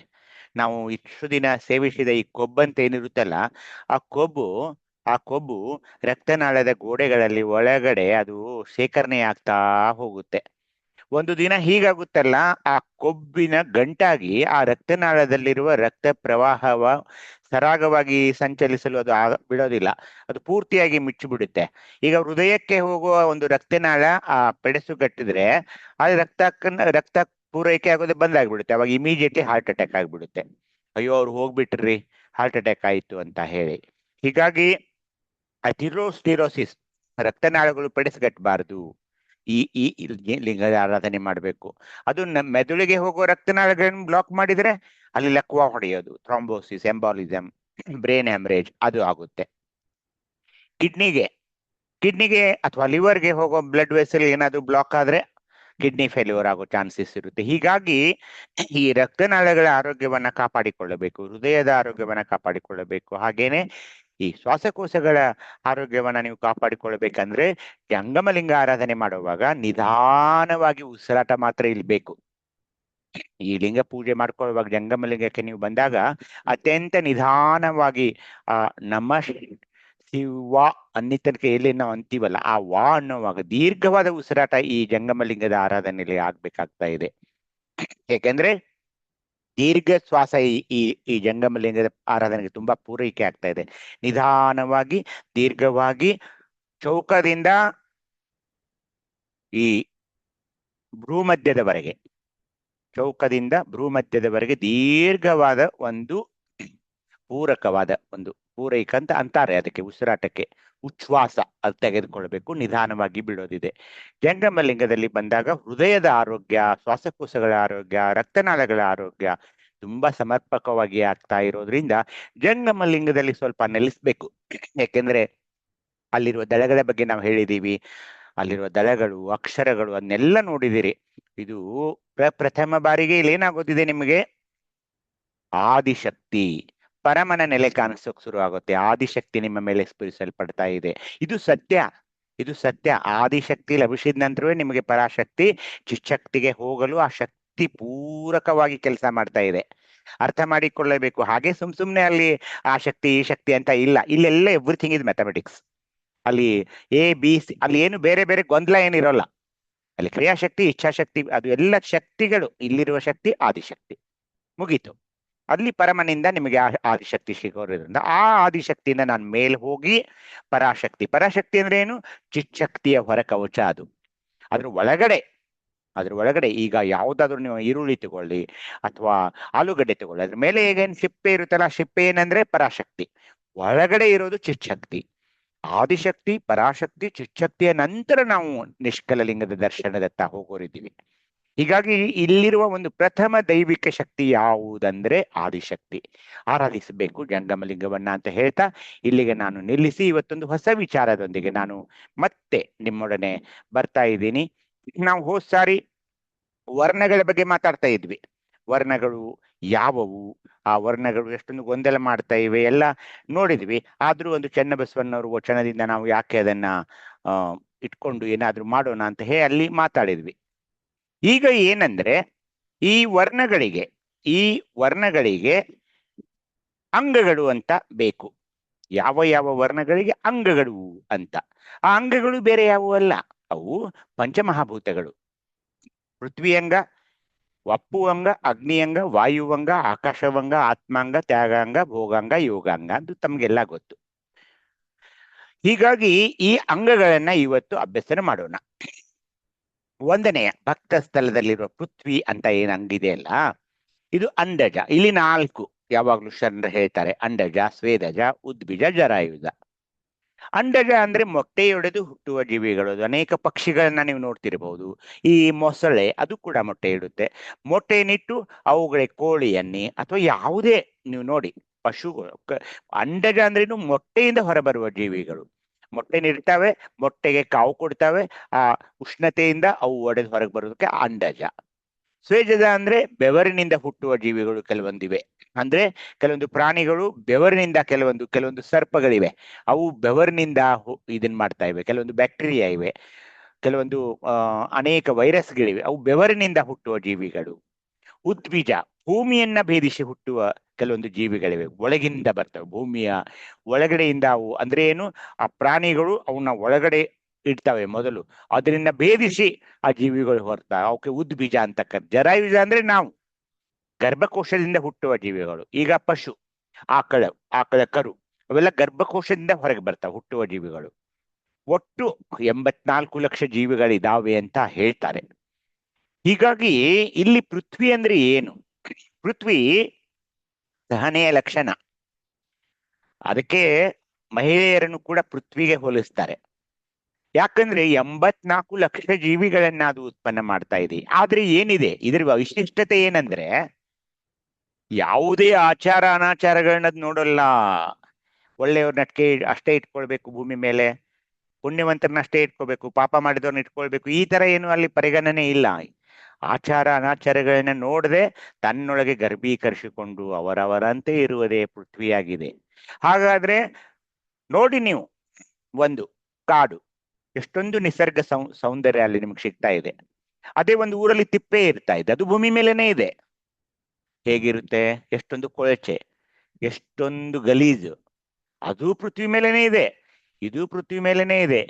ಹೀಗಾಗಿ ಇಲ್ಲಿ ಏನು, ಪೃಥ್ವಿ ಯಾವುದೇ ಇದನ್ನ ಪರಿಗಣನೆ ಮಾಡೋಲ್ಲ. ಅದಕ್ಕೆ ಕಾರಣ ನಾವು, ಅದನ್ನು ಹೊಲಸಾಗಿಟ್ಟವರು ನಾವೇ, ಒಂದೊಂದು ಕಡೆ ಸೌಂದರ್ಯವಾಗಿಟ್ಟವರು ನಾವೇ. ಹೀಗಾಗಿ ಪೃಥ್ವಿ ಅನ್ನೋದೇನಂದ್ರೆ ಅದೊಂದು ಎಲ್ಲವನ್ನ ತನ್ನ ಗರ್ಭೀಕರಿಸಿಕೊಂಡು, ಪೃಥ್ವಿ ಅಂದ್ರೆ ಗರ್ಭಾನೆ, ಆ ತರ ಒಂದು ಕಲ್ಪನೆಯನ್ನ ಶರಣರಲ್ಲಿ ಮಾಡ್ತಾ ಇದ್ದಾರೆ. ಹಾಗೇನೆ ಅಪ್ಪು ಅಂದ್ರೆ ಏನು? ಅದು ಜಲ, ನೀರು, ಸಕಲ ಆತ್ಮರ. ಅಂದ್ರೆ ಇಲ್ಲಿ ಹುಟ್ಟಿ ಬರೋ ಯಾರೇ ಆತ್ಮರಿರ್ಲಿ, ಪಶು ಇರ್ಲಿ, ಪಕ್ಷಿ ಇರ್ಲಿ, ಸಸ್ಯ ಇರ್ಲಿ, ಏನೇ ಇರ್ಲಿ, ಸಕಲ ಆತ್ಮರ ಪುಣ್ಯ ಪಾಪ ಆಚಾರ ಅನಾಚಾರಗಳನ್ನ ನೋಡದೆ ಅವರವರಂತೆ ತಾನು ತನ್ನಂತೆ ಹೊದ್ದಿಯೂ ಹೊದ್ದದೆ ಪರೋಪಕಾರಿಯಾಗಿ ತಾ ಬಂದ ಪಥವ ಹಿಡಿದು ಚರಿಸುವಂತಹದೇ ಅಪ್ಪುವಾಗಿದೆ. ತಾ ಬಂದ ಪಥ ಅಂದ್ರೆ ಏನು? ಅದು ಮೋಡಗಟ್ತಾ ಇವೆ. ಎಲ್ಲಿಂದ? ಸಾಗರದ ಮೇಲಿನ ಒಂದು ನೀರೇನಿದೆಯಲ್ಲ, ಅದು ಆವಿಯಾಗಿ ಮೇಲೆ ಹೋಗಿ ಮೋಡಗಳಾಗಿ ಅದು ಊರ ಕಡೆ ಅಂದ್ರೆ ನಾಡ ಕಡೆ ಎಲ್ಲ ಬಂದು ಎಲ್ಲವೂ ಮಿಂಚು ಗುಡುಗಾಗಿ ಮಳೆಯನ್ನ ಮತ್ತೆ ಭೂಮಿಗೆ ಕೊಡುತ್ತದೆ. ಎಲ್ಲ ಅದೊಂದು ಪರೋಪಕಾರ ಗುಣ ತಾನೆ. ತಾ ಬಂದ ಪಥವ ಹಿಡಿದು ಮುಂದೆ ಎಲ್ಲಿ ಹೋಗ್ತಾ ಇದೆ? ಭೂಮಿ ಮೇಲೆ ಬಿತ್ತು, ಭೂಮಿಯನ್ನ ತಣಿಸಿತು, ಮುಂದೆ ಹಳ್ಳ ಕೊಳ್ಳ ನದಿ ಎಲ್ಲ ಸೇರಿ ನದಿಯಿಂದ ಮತ್ತೆ ಮತ್ತೆ ಮತ್ತೆ ತಾ ಬಂದ ಪಥವ ಹಿಡಿದು ಕೊನೆಗೆ ಸಾಗರದಲ್ಲೇ ಲೀನವಾಗ್ತಾ ಇದೆ. ಮತ್ತೆ ಸಾಗರದ ಮೇಲಿಂದ ನೀರು ಆವಿಯಾಗಿ ಮೋಡಗಳಾಗ್ತಾ ಇವೆ. ಹೀಗೆ ಇದು ಅಪ್ಪು ಅಂದ್ರೆ ಏನಂದ್ರೆ, ಅದ್ರ ಕೆಲಸ ಏನಂದ್ರೆ ಒಂದು ಪರೋಪಕಾರತನ. ಈ ಭೂಮಿ ಮೇಲೆ ಬರ್ಬೇಕು, ಸೃಷ್ಟಿ ಮಾಡಬೇಕು, ಅನೇಕ ಬೆಳೆಯನ್ನ ಕೊಡ್ಬೇಕು, ಇಲ್ಲಿರುವ ಬದುಕಿರುವ ಪಶು ಪಕ್ಷಿ ಪ್ರಾಣಿಗಳಿಗೆ ನೀರು ಕುಡಿಯೋಕೆ ಬೇಕು, ಆಹಾರ ಬೇಕು, ಆಹಾರದ ಎಲ್ಲ ಧಾನ್ಯಗಳನ್ನ ತಯಾರು ಮಾಡಬೇಕು. ಈ ಪಶುಗಳನ್ನೆಲ್ಲ ಮನುಷ್ಯರನ್ನೆಲ್ಲ ಆದಿಯಾಗಿ ಸಸ್ಯಗಳನ್ನ ಆದಿಯಾಗಿ ಅವುಗಳನ್ನೆಲ್ಲ ಒಂದು ಜೀವ ಸೆಲೆಯಾಗಿ ಅದು ಸಲಹುತ್ತದೆಯಲ್ಲ, ಅದು ಅಪ್ಪು. ಅದು ಕೂಡ ಇವರಲ್ಲಿ ಮಳೆ ಬೀಳೋಲ್ಲ, ಅವರಲ್ಲಿ ಮಳೆ ಬೀಳೋಲ್ಲ, ಇವ್ರ ಗಿಡಕ್ಕೆ ಆಗೋಲ್ಲ, ಅವ್ರು ಈಗೇನು ಇರೋಲ್ಲ. ಅವರ ಆತ್ಮ, ಅವರ ಪುಣ್ಯ ಪಾಪ ಆಚಾರ ಅನಾಚಾರನ್ನೇನು ನೋಡಲ್ಲ. ಪಾಪ ಪರೋಪಕಾರಿಯಾಗಿ ಅದು ಎಲ್ಲರನ್ನ ಸಲಹುವ ತಾಯಿಯಾಗಿದೆ ಈ ಅಪ್ಪು. ಅಗ್ನಿ ನನ್ನ ದೇಹದಲ್ಲಿ ಬೇಕೇ ಬೇಕು. ನನ್ನ ದೇಹ ಯಾವಾಗ್ಲೂ ಉಷ್ಣವಾಗಿ ಇರ್ತಾ ಇದೆ. ನೋಡಿ ನೀವು ಉಷ್ಣ ಮೈ ಮುಟ್ಟು ನೋಡ್ಕೊಳ್ಳಿ, ಅದು ಉಷ್ಣವಾಗಿ ತಂಪಾಗಿರೋದಂದ್ರೆ ಸತ್ತ ಮೇಲೆ ದೇಹವನ್ನು ನೋಡಿದ್ರೆ ಅಯ್ಯೋ ತಂಪಾಗ್ಬಿಟ್ಟಿದ್ದಾರೆ, ಹೋಗ್ಬಿಟ್ಟಿದ್ದಾರೆ ಅಂತಾರೆ. ಅಂದ್ರೆ ಸಪ್ತಧಾತುಗಳು ಏನಿದೆಯಲ್ಲ, ಅದು ಯಾವುದೇ ರಸ ಇರಬಹುದು, ರುಧಿರ ಅಂದ್ರೆ ರಕ್ತ, ರಕ್ತ ಇರಬಹುದು, ಮಾಂಸ ಇರಬಹುದು, ಮೇಧಸ್ಸು ಇರಬಹುದು, ಎಲುಬು ಇರಬಹುದು, ಮಜ್ಜೆ ಇರಬಹುದು, ಶುಕ್ಲ ಶೋಣಿತ ಏನೇ ಇರಬಹುದು, ಎಲ್ಲ ರಸಗಳಲ್ಲಿ ಅಗ್ನಿ ಬೇಕೇ. ಅಗ್ನಿಯುಕ್ತವಾಗಿರ್ತಾ ಇವೆ ಈ ಶಬ್ದ ಧಾತುಗಳು. ಅವು ಕೂಡ ಜೀವ ನಿರ್ಜೀವಗಳನ್ನ ನೋಡದೆ, ಅವರವರ ಗುಣಗಳನ್ನ ವಿಚಾರಿಸದೆ, ಅವರ ಸ್ಥಳಗಳನ್ನ ನೋಡದೆ, ಸುಟ್ಟು ಬೂದಿಯಾಗಿ ಕೆಲವು ಪಕ್ವಗಳಿಂದ ಕೆಲವು ರೂಪಕವ ಮಾಡಿ ಸುಖವನ್ನೇ ಕೊಟ್ಟು ತಾನೆಂದೆಂದಂತೆ ತನ್ನ ಪೂರ್ವವ ಕೊಡುವಂಥದೇ ಅಗ್ನಿಯಾಗಿದೆ. ಏಕೆಂದ್ರೆ ಬಿಸಿಲು ಒಂದು ಅಗ್ನಿಯ ರೂಪ. ಸೂರ್ಯನ ಶಾಖ ಏನಿದೆಯಲ್ಲ ಅದು ಅಗ್ನಿ ರೂಪ. ಯಾವುದೇ ಸಸ್ಯ ಒಂದು ಧಾನ್ಯವನ್ನ ನಮ್ಗೆ ಕೊಡಲು ದ್ಯುತಿ ಸಂಶ್ಲೇಷಣೆ ಬೇಕೇ ಬೇಕು. ಅದಕ್ಕೆ ಬಿಸಿಲು ಬೇಕೇ ಬೇಕು. ಸೂರ್ಯ ಉದಯ ಆಗ್ಲೇಬೇಕು, ಅವನು ಅಗ್ನಿಯ ಸ್ವರೂಪ. ಪೃಥ್ವಿ, ಜಲ, ಅಗ್ನಿ ಇವೆಲ್ಲ ಬೇಕೇ ಬೇಕು, ಬೇಕೇ ಬೇಕು. ಹಾಗೇನೆ ವಾಯು ಇಲ್ಲದೆ ಇಲ್ಲೇನು ನಡೆಯೋಲ್ಲ. ಪೃಥ್ವಿ, ಅಪ್ಪು, ತೇಜ ಮೊದಲಾದ ಆತ್ಮನಲ್ಲಿ ಹುಟ್ಟಿದ ದುರ್ವಾಸನೆ ಸದ್ವಾಸನೆ ಎಂಬ ಉಭಯ ಬಂಧ ಕರ್ಮಗಳಿಗೆ ಅದು ಒಳಗಾಗೋಲ್ಲ. ಧರೆ ಆಕಾಶ ಮಧ್ಯದಲ್ಲಿ ಶೀತ ಉಷ್ಣಗಳಿಗೆ ಆಹಾರವಾಗಿ ತನ್ನ ಜನಿತ ಸ್ಥಾನದಲ್ಲಿ ಎಚ್ಚರಗುಂದದೆ ಇರುವಂತದೇ ವಾಯುವಾಗಿದೆ. ಯಾಕೆ? ಎಲ್ಲರ ಉಸಿರಾಟಕ್ಕೆ ಬೇಕೇ ಬೇಕು ಇದು. ಶೀತ ಉಷ್ಣಗಳೇ ಆಹಾರವಾಗಿ. ಅದಕ್ಕೆ ಆಹಾರ ಏನು? ಧರೆ ಆಕಾಶ, ಇಡೀ ಸ್ಪೇಸ್. ಧರೆ ಆಕಾಶದಲ್ಲಿ ಯಾವಾಗಲೂ ಸಂಚಲನ ಮಾಡ್ತಾ ಇರು. ಒಂದು ಕ್ಷಣ ಊಹಿಸಿಕೊಳ್ಳಿ ನೀವು, ಒಂದು ನಿರ್ವಾತ ಪ್ರದೇಶದಲ್ಲಿ ಅಲ್ಲಿ ವಾಯುವೇ ಇಲ್ಲ, ಒಂದು ದೊಡ್ಡ ಕೋಣೆಯಲ್ಲಿ ನಿಮ್ನ ಹಾಕಿದ್ದಾರೆ, ಅಲ್ಲಿ ಯಾವುದೇ ವಾಯು ಇಲ್ಲ ಅಂದ್ರೆ ನಾವು ಸತ್ತೋಗ್ಬಿಡ್ತೇವೆ. ಯಾಕೆ? ವಾಯು ಬೇಕು, ಅದಿಲ್ಲದೆ ಆಗೋದೇ ಇಲ್ಲ. ಹಾಗೇನೆ ಅಲ್ಲಿ ನಾನು ಬರೀ ಸದ್ವಾಸನೆಯಲ್ಲಿ ಇರ್ತೀನಿ, ದುರ್ವಾಸನೆಯಲ್ಲಿ ಇರೋಲ್ಲ ಅಂತ ಹೀಗೇನಿರೋಲ್ಲ ಅದರದ್ದು. ಎಲ್ಲ ಕಡೆಗೂ ಅದು ಸಂಚರಿಸ್ತಾ ಇರ್ತಾ ಇದೆ. ಮುಂದೆ ಬರೋದು ಆಕಾಶ. ಭೂಮಿ, ಜಲ, ಅಗ್ನಿ, ವಾಯುಗಳಿಗೆ ಇವೆಲ್ಲಕ್ಕೂ ಒಂದು ಸ್ಪೇಸ್ ಬೇಕು, ಅವಕಾಶ ಬೇಕು.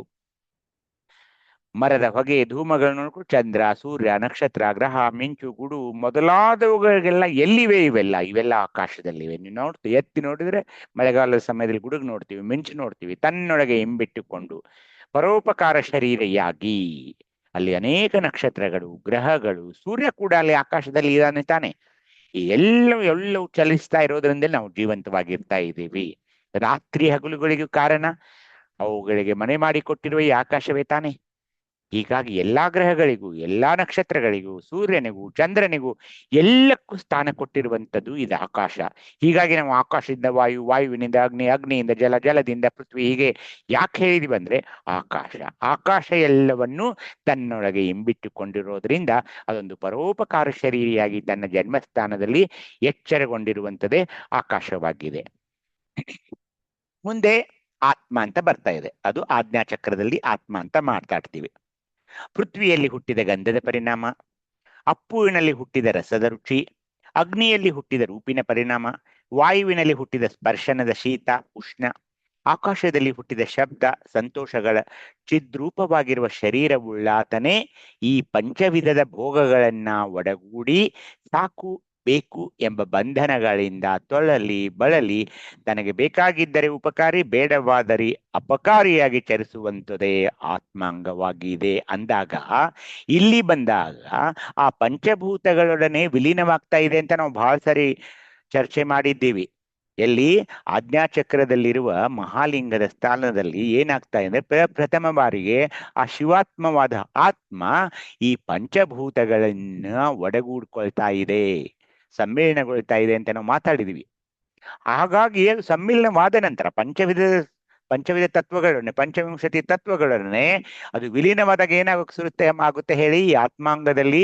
ಆತ್ಮಾಂಗ ಅಂದ್ರೆ ಅಲ್ಲಿ ಅದು ಮಿಲನವಾಯಿತು. ಎರಡು ಪಂಚಮಹಾಭೂತಗಳು ಮತ್ತು ಆತ್ಮ ಇವೆರಡೂ ಮಿಲನವಾದಾಗ ಅವನು ಸಾಕು ಬೇಕೆಂಬ ಬಂಧನಗಳಿಂದ ತೊಳಲಿ ಬಳಲಿ. ನೋಡಿ, ಯಾವಾಗ ಸಾಕಂತೀವಿ? ಊಟಕ್ಕೆ ಕೂತಾಗಷ್ಟೇ ಸಾಕಂತೀವಿ ನಾವು. ಸಾಕಪ್ಪ, ಇನ್ನೊಂದ್ ಸ್ವಲ್ಪ ಅನ್ನ ಹಾಕ್ಲಾ? ಸಾಕು ಸಾಕು ಸಾಕು ಸಾಕಂತೀವಿ. ಏನಾದ್ರು ತಿಂಡಿ ಕೊಡ? ಸಾಕು ಹೊಟ್ಟೆ ತುಂಬ್ತು ಅಂತು. ಆದ್ರೆ ಬೇಕು ಏನು? ಸಂಪತ್ತು ಬೇಕೇ ಬೇಕು. ಎಷ್ಟು ಸಂಪತ್ತು ಬೇಕು? ಅದಕ್ಕೇನ್ ಕೊನೆಯೇ ಇಲ್ಲ. ಅದು ಬೇಕು, ಇದು ಬೇಕು, ಇದು ಬೇಕು. 1 ಮಹಡಿ 2 ಮಹಡಿ ಕಟ್ಟಡಿ ಆಯ್ತು, 3 ವಾಹನ ಆಯ್ತು, ನೆಲ ಆಯ್ತು, ಹೊಲ ಆಯ್ತು, ಎಲ್ಲ ಆಯ್ತು, ಮತ್ತೆ ಬೇಕೇ. ಇದು ಬಂಧನ. ಸಾಕು ಬೇಕೆಂಬ ಬಂಧನಗಳಲ್ಲಿ ತೊಳಲಿ. ಯಾಕಂದ್ರೆ ಇದು ಆತ್ಮ ಯಾವುದು ಶುದ್ಧ ರೂಪವಾದ ಶಿವಾತ್ಮ ಆಗಿತ್ತೋ, ಇಲ್ಲಿ ಪಂಚವಿಂಶತಿ ತತ್ವಗಳೊಡನೆ ಕೂಡಿಕೊಂಡಾಗ ತೊಳಲಿ ಬಳಲಿ ಸುಮ್ಮನೆ ಇರಲ್ಲ. ತನಗೆ ಬೇಕಾಗಿದ್ದರೆ ಉಪಕಾರಿ, ಅಂದ್ರೆ ಏನು, ನಿಮಗೆ ನನಗೆ ಯಾರಾದ್ರೂ ವರ್ಣನೆ ಮಾಡಿದರೆ, ಬಹಳ ವರ್ಣನೆ ಮಾಡಿದರೆ, ನೀವೆಲ್ಲರಿಗೂ ನನ್ನ ಪ್ರೀತಿ ಹಂಚ್ತೀನಿ ನಾನು. ನೀವೇನಾದ್ರೂ ನನ್ನನ್ನ ಏನಾದ್ರೂ ಒಂದು ಟೀಕೆ ಮಾಡಿದ್ರೆ ಅಂದ್ರೆ ನೀವು ಬೇಡವಾಗಿ ಬಿಡ್ತೀರಾ, ನೀವು ಅಪಕಾರಿ, ನಾನು ಅಪಕಾರಿ ಅಂತ ನಿಮ್ಮನ್ನು ಪರಿಗಣಿಸ್ತೀನಿ. ಇದು ಹೀಗೆ ಲೌಕಿಕ ಜಗತ್ತಿನ ಒಂದು ಸ್ವರೂಪಗಳನ್ನ ಆಯಾ ಸ್ವರೂಪಗಳಿಗೆ ಅನುಗುಣವಾಗಿ ಅದು ಬಿಹೇವ್ ಮಾಡಕ್ ಶುರು ಮಾಡುತ್ತೆ, ವರ್ತಿಸಕ್ಕೆ ಆರಂಭ ಮಾಡ್ತಾ ಇದೆ. ನನಗೆ ಬೇಕಾಗಿದ್ರೆ ಉಪಕಾರಿ, ಬೇಡವಾದ್ರೆ ಅಪಕಾರಿ. ಯಾಕೆ ಹೇಳಿ, ಅಲ್ಲಿ ಬಂಧನದಲ್ಲಿ ಸಿಲ್ಕ್ ಬಿಡ್ತೀವಿ ಇವಾಗ ಆತ್ಮ. ಆ ಪರಿಶುದ್ಧವಾದ ಆತ್ಮ ಏನಿದೆಯಲ್ಲ, ಈ ಪಂಚವಿಂಶತಿ ತತ್ವಗಳನ್ನು ಮಿಲನವಾದಾಗ ಲೌಕಿಕ ಜಗತ್ತಿನ ಮಾಯಾವರಣದಲ್ಲಿ ತೊಡಗಿ ಈ ತರ ಬೇಕಾಗಿದ್ರೆ ಉಪಕಾರಿ, ಬೇಡವಾದರೆ ಅಪಕಾರಿಯಾಗಿ ಚರಿಸುವುದೇ ಆತ್ಮಾಂಗವಾಗಿದೆ. ತ್ಯಾಗಾಂಗ ಅಂತ ಬಂದಾಗ ಮಲಮಾಯಾ ಕರ್ಮಗಳ ದುರಾಚಾರ ಚಾರಿತ್ರ್ಯವನ್ನ ಸರ್ವ ಅವಸ್ಥೆಗಳಲ್ಲಿ ತ್ರಿಕರ್ಣ ಏಕಾಂಗಿಯಾಗಿ ತೊಲಗಿಸಿ ನಿರಾಕಾರ ತತ್ವದಿಂದ ಶ್ರೀ ಗುರೂಪಾವಸ್ಥೆಯಲ್ಲಿ ತದ್ಗತನಾಗಿ ಅಂಗ ಮನ ಪ್ರಾಣ ಭಾವಗಳಲ್ಲಿ ಎರಕತ್ವನುಳ್ಳವಂತಹದಾಗಿದೆ, ತ್ಯಾಗಾಂಗವಾಗಿದೆ ಅಂತ ಹೇಳ್ತಾ ಇದ್ದಾರೆ. ತ್ಯಾಗಾಂಗ ಅಂದಾಗ ಯಾವ ಸ್ಥಳ ನಿಮಗೆ ನೆನಪಾಗ್ತಾ ಇದೆ? ಸ್ಥೂಲ ಸ್ಥಳ. ವಿಚಾರ ಮಾಡಿ ಮಾತಾಡಿ. ತ್ಯಾಗಾಂಗ ಅಂದಾಗ ಯಾವ ಸ್ಥಳ? ಭಕ್ತ ಮಹೇಶ ಸ್ಥಳಪ್ಪರೆ. ಅದು ಯಾವ ಲಿಂಗ, ಎಲ್ಲಿ ಸ್ಥಳ ಇದು, ಯಾವುದು? ಇಷ್ಟಲಿಂಗರೇ. ಇಷ್ಟಲಿಂಗ ಆಯ್ತು, ಇನ್ನೊಂದು ಹೆಸರು ಎಲ್ಲಿದೆ? ಅದು ನಿಷ್ಕಲಲಿಂಗ. ನಿಷ್ಕಲಲಿಂಗ ಮರಿಬೇಡಿ. ಇಷ್ಟಲಿಂಗವೇ ನಿಷ್ಕಲಲಿಂಗ, ಅದೇ ತ್ಯಾಗಾಂಗ. ಅದು ಎಲ್ಲಿದೆ? ಸಹಸ್ರಾರ ಚಕ್ರ. ಹೀಗಾಗಿ ನೀವು ಮಹಾಲಿಂಗ ಆರಾಧನೆ ಮಾಡಿ ನಿಷ್ಕಲಲಿಂಗಕ್ಕೆ ಬರಬೇಕು. ಎಲ್ಲಿ? ಅಲ್ಲಿ ಅಶುದ್ಧವಾದ ಒಂದು ಆತ್ಮ ಪಂಚವಿಂಶತಿ ತತ್ವಗಳೊಡನೆ ಕೂಡಿ ಮಾಯಾವರಣದಲ್ಲಿ ಸಿಲುಕಿ ನರಳಾಡುತ್ತಿರುವ ಈ ಆತ್ಮ ಈ ತ್ಯಾಗಾಂಗಕ್ಕೆ ಇಷ್ಟಲಿಂಗದ ಆರಾಧನೆಯನ್ನ ಮಾಡ್ಕೊಳ್ತಾ ನಿಷ್ಕಲಲಿಂಗದ ದರ್ಶನವನ್ನ ಮಾಡಿಕೊಂಡು ತನ್ನ ಮಲಮಾಯಾ ಕರ್ಮಗಳ ದುರಾಚಾರ ಚಾರಿತ್ರ್ಯ ಅಂತ ಏನಿದೆಯಲ್ಲ ಅದನ್ನ ಹೋಗ್ಲಾಚ್ಕೊಳ್ಬೇಕಲ್ಲ. ಅದಕ್ಕೆ ಯಾರು ಬೇಕು? ಶ್ರೀ ಗುರು ಬೇಕು. ಗುರು ಲಿಂಗ ಜಂಗಮ ಅಂತ ನಾವು ಅದಕ್ಕೆ ಮೇಲಿನ ಮೇಲೆ ಹೇಳ್ತೀವಿ. ಆ ಗುರುವಿನ ಆಶೀರ್ವಾದದಿಂದ ಆ ಗುರುವು ಕೊಟ್ಟಂತ ಶಿವಾಮೃತವನ್ನ ಸ್ವೀಕರಿಸಿ ತದ್ಗತನಾಗಿ ಅಂಗ ಅಂದ್ರೆ ನನ್ನ ದೇಹ, ಮನಸ್ಸು, ಪ್ರಾಣ ಭಾವಗಳಲ್ಲಿ ನಾನು ಏನ್ ಮಾಡ್ಬೇಕೀಗ? ಲಿಂಗತ್ವವನ್ನ, ಶಿವಯೋಗತ್ವವನ್ನ ಅಲ್ಲಿ ನಾನು ಹಾಕ್ಬೇಕು. ಅದು ತ್ಯಾಗಾಂಗವಾಗ್ತಾ ಇದೆ. ಮಲಮಾಯಾ ಕರ್ಮಗಳ ದುರಾಚಾರ ಅಂತ ಏನಿದೆಯಲ್ಲ ಅದನ್ನೆಲ್ಲ ನೀಗಿಸ್ಕೊಳ್ಬೇಕು ಈ ತ್ಯಾಗಾಂಗದಲ್ಲಿ. ಯಾವ ತ್ಯಾಗ ಅಂದ್ರೆ ಈ ಮಲಮಾಯಾ ಕರ್ಮಗಳನ್ನ ತ್ಯಾಗ ಮಾಡ್ಬೇಕಿಲ್ಲಿ. ಮುಂಬರೋದು ಭೋಗಾಂಗ. ಭೋಗಾಂಗ ಅಂದಾಗ ಇಲ್ಲಿರುವ ಲಿಂಗ ಯಾವುದು? ಅವು ಯಾವ ಲಿಂಗಗಳಿಂದಾಗಿದೆ? ನಿಶೂನ್ಯ ಲಿಂಗ. ನಿಶೂನ್ಯ ಲಿಂಗದಲ್ಲಿರುವ 2 ಲಿಂಗಗಳು ಯಾವುವು?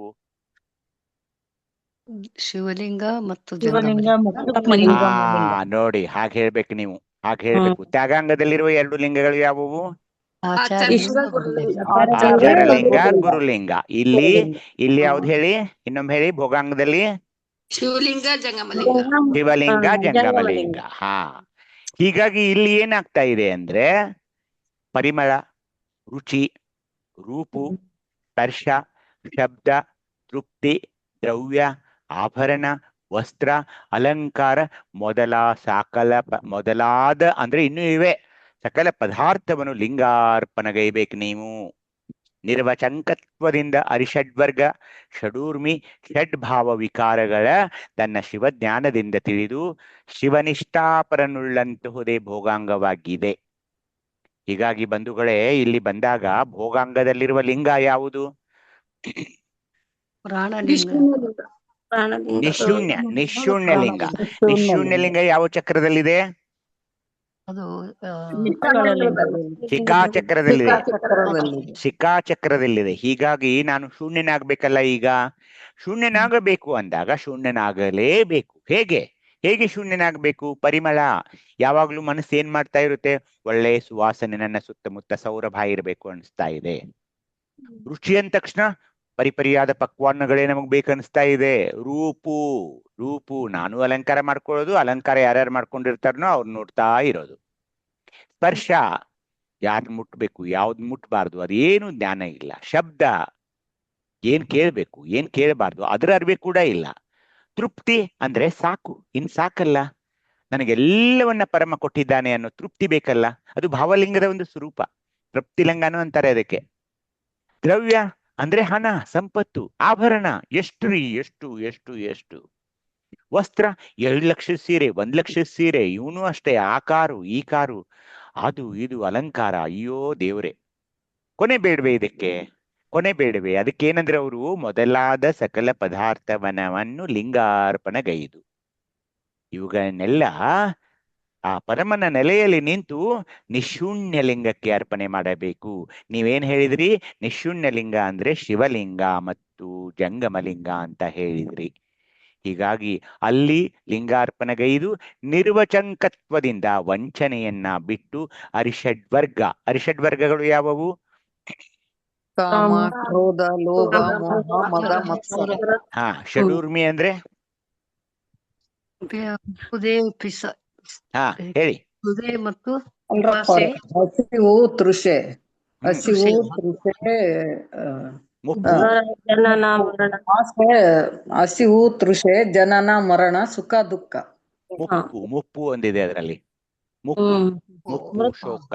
ಹೀಗಾಗಿ ಆ ಷಡೂರ್ಮಿ. ಮತ್ತೆ ಷಡ್ಭಾವ ವಿಕಾರಗಳು ಅಂದ್ರೆ ಇವೆಲ್ಲ ಸಿಟ್ಟು, ಕೋಪ, ಇವೆಲ್ಲ ಕೆಲವೊಂದು ಷಡ್ಭಾವ ವಿಕಾರಗಳನ್ನ ಇವೆಲ್ಲ ತನ್ನ ಶಿವಜ್ಞಾನದಿಂದ ತಿಳಿದು ಅಂದಾಗ ಏನ್ ಹೇಳಿ, ನಿತ್ಯ ಜೀವನದಲ್ಲಿ ಅವನ್ನ ಪರಿಪರಿಯಾಗಿ ನೆನಪಿಸ್ಕೊಳ್ಬೇಕು. ಕಾಮ, ಕ್ರೋಧ, ಲೋಭ, ಮೋಹ, ಮದ, ಮತ್ಸರ ಅಂತ ಮಾತಾಡುವಾಗ ಯಾರ ಮೇಲೆ ಮತ್ಸರ ಮಾಡೋದು, ಸಿಟ್ಟಿಗೇಳೋದು, ಹಾಗೇನೆ ಸ್ವಲ್ಪ ನೀರಡಿಕೆ ಆಗಿರುತ್ತೆ, ಅದನ್ನೇ ಒಂದು ದೊಡ್ಡ ಅಯ್ಯೋ ನೀರು ಕುಡಿಬೇಕಾಗಿದೆ, ನೀರು ಕುಡಿಬೇಕು, ಈ ತರ ಒಂದು ಎಲ್ಲದಕ್ಕೂ ಒಟವಡಿಸ್ತಾ ಇರೋದಿದೆಯಲ್ಲ, ಅವನಾಗ್ಲಿ ಷಡ್ಭಾವ ವಿಕಾರಗಳನ್ನಾಗ್ಲಿ, ಕೋಪ, ಸಿಟ್ಟಿಗೇಳೋದು, ಶೀಘ್ರ ಕೋಪಿ ಆಗೋದು, ಎಲ್ರಿಗೂ ಒದರಾಡೋದು, ಮಾತಿಗೆ ಸಿಟ್ಟಿಗೇಳೋದು, ಇವೆಲ್ಲ ವಿಕಾರಗಳನ್ನ ನಾನು ಮಾಡ್ತಾ ಇರೋದು ತಪ್ಪಾಗಿದೆ, ಇದು ಅಲ್ಲ, ಇದು ಅಲ್ಲ. ತನ್ನ ಶಿವಜ್ಞಾನದಿಂದ ನಾವು ತಿಳಿಕೊಳ್ಬೇಕಾಗ್ತಾ ಇದೆ. ಇವತ್ತು ನನ್ನ ನಡೆ ಹೀಗಾಗ್ಬಾರ್ದಾಗಿತ್ತಲ್ಲ, ಅದು ನನ್ಗೆ ಅರಿವು ಆಗ್ಬೇಕಾದ್ರೆ ಅದಕ್ಕೂ ಶಿವಜ್ಞಾನನೇ ಬೇಕು. ಈಗ ನೀವೇನು ನನಗಂದ್ರಿ, ನಾನು ವಿಪರೀತ ಕೋಪದಿಂದ ನಿಮ್ಗೆ ಕೂಗಾಡಿದ ನಂತರ ನನ್ಗೆ ಅರ್ಥ ಆಗುತ್ತೆ ಏನು, ನಾನು ಹೀಗೆ ಒದರಾಡಬಾರ್ದಾಗಿತ್ತು, ಕೂಗಾಡಬಾರ್ದಾಗಿತ್ತು, ಅದು ಶಿವಜ್ಞಾನ. ಅದರ ಮುಂದುವರಿದ ಭಾಗವಾಗಿ ಕೋಪ ಏಳದೇ ಇರೋದಿದೆಯಲ್ಲ, ಅದು ಶಿವಜ್ಞಾನದ ಮುಂದಿನ ಭಾಗ ಆಗ್ತಾ ಇದೆ. ಅಂದ್ರೆ ಏನು, ನಿಶೂನ್ಯ ಲಿಂಗದಲ್ಲಿ ನೀವು ಶೂನ್ಯನಾಗಬೇಕು ಅಂದಾಗ ಲೌಕಿಕ ಜಗತ್ತಿನವರಿಗಿಂತ ನೀವು ಭಿನ್ನವಾಗಿ ನಡ್ಕೊಳ್ತೀರಾ.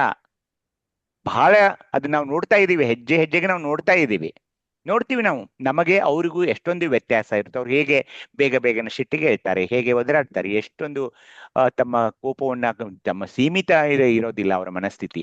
ಆದ್ರೆ ನಾವು ಈ ಸ್ವಾನುಭವದ ನೆಲೆಯಲ್ಲಿ ನಾನು ನೋಡಿದ್ದೀನಿ, ನಾನು ಕಂಡ್ಕೊಂಡೆ, ಅದಕ್ಕೆ ನಾ ಈ ನೆಲೆಯಲ್ಲಿ ಇರೋದು. ಯಾಕಂದ್ರೆ ಇಲ್ಲಿ ಶಿವಜ್ಞಾನ ಸಿಗ್ತಾ ಇದೆ. ನಾವು ಶಾಂತ ಸ್ವರೂಪಿಗಳು. 10 ಊಟ ಸಿಗದಿದ್ರೆ ನಾವೇನು ಆಕಾಶ ಭೂಮಿ ಒಂದೇ ಮಾಡಕ್ ಹೋಗೋಲ್ಲ. ಆ ತಾಳ್ಮೆ, ಆ ಶಿವಸಹನೆ ನಮ್ಮಲ್ಲಿ ಈ ಸ್ವಾನುಭವದ ನೆಲೆಯಲ್ಲಿ ನಿರಂತರವಾಗಿ ನಮಗೆ ಅದು ಪ್ರಸಾದದ ರೂಪದಲ್ಲಿ ಸಿಗ್ತಾ ಇರೋದ್ರಿಂದ ಈ ನಿಶೂನ್ಯ ಲಿಂಗ ಅಥವಾ ಭೋಗಾಂಗ, ನನಗೆ ಆಶ್ಚರ್ಯ ಅನ್ಸುತ್ತೆ ಒಮ್ಮೆ, ಭೋಗಾಂಗ ಅಂದ ತಕ್ಷಣ ಭೋಗಗಳನ್ನು ಕೊಡಬೇಕಾಗಿತ್ತು.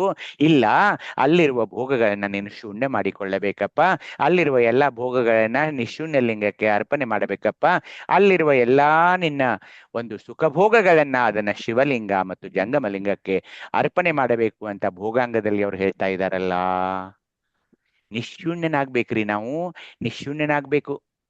ಯಾಕೆಂದ್ರೆ ಭೋಗಾಂಗ ಅಂದಾಗ ಎಲ್ಲ ಭೋಗಗಳನ್ನ ತ್ಯಜಿಸುವುದು ಆಗಿದೆಯೇ ಹೊರತು ಭೋಗಗಳನ್ನು ಭೋಗಿಸೋದಲ್ಲ.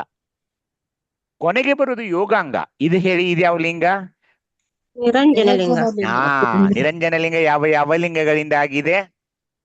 ಪ್ರಸಾದ ಲಿಂಗ, ಮಹಾಲಿಂಗ. ಅದಕ್ಕೆ ಮಹಾಲಿಂಗನು ಭಾವಲಿಂಗನು ಅಂತೀವಿ ನಾವು, ನಿರಂಜನ ಲಿಂಗನು ಅಂತೀವಿ, ಭಾವಲಿಂಗನು ಅಂತೀವಿ, ಮತ್ತೆ ತಾವು ಹೇಳಿದ ಹಾಗೆ ಮಹಾಲಿಂಗ ಮತ್ತು ಪ್ರಸಾದ ಲಿಂಗ.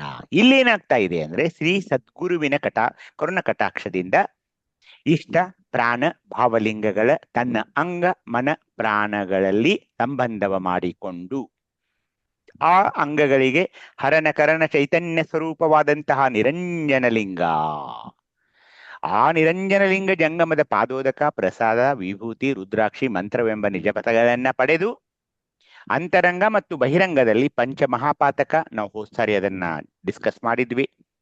ಪಂಚಸೂತಕ ಹೇಳಿ ಬೇಗ ಯಾರಾದ್ರೂ ಒಬ್ರು? ಜಾತಕ, ಜನನ ಸೂತಕ, ಮರಣ ಸೂತಕ, ಉಚ್ಚಿಷ್ಟ ಸೂತಕ, ರಜಸೂತಕ. ಈ ಪಂಚಮಹಾಪಾತಕ, ಪಂಚಸೂತಕ ಹಮ್ಮು ಬಿಮ್ಮುಗಳನ್ನು ಜಯಿಸಿ ಹಮ್ಮು ಬಿಮ್ಮುಗಳನ್ನು ಜಯಿಸಿ ಅಂದ್ರೆ ಏನು? ಏನಂದ್ರೆ ಈ ಡಾಕ್ಟರ್ ನೂಲಿ ಅವರು ಶಿವಯೋಗದ ಶರಣರ ಶಿವಯೋಗ ಅಂತ ಒಂದು ಮಹಾನ್ ಗ್ರಂಥವನ್ನ ರಚಿಸಿದ್ದಾರೆ.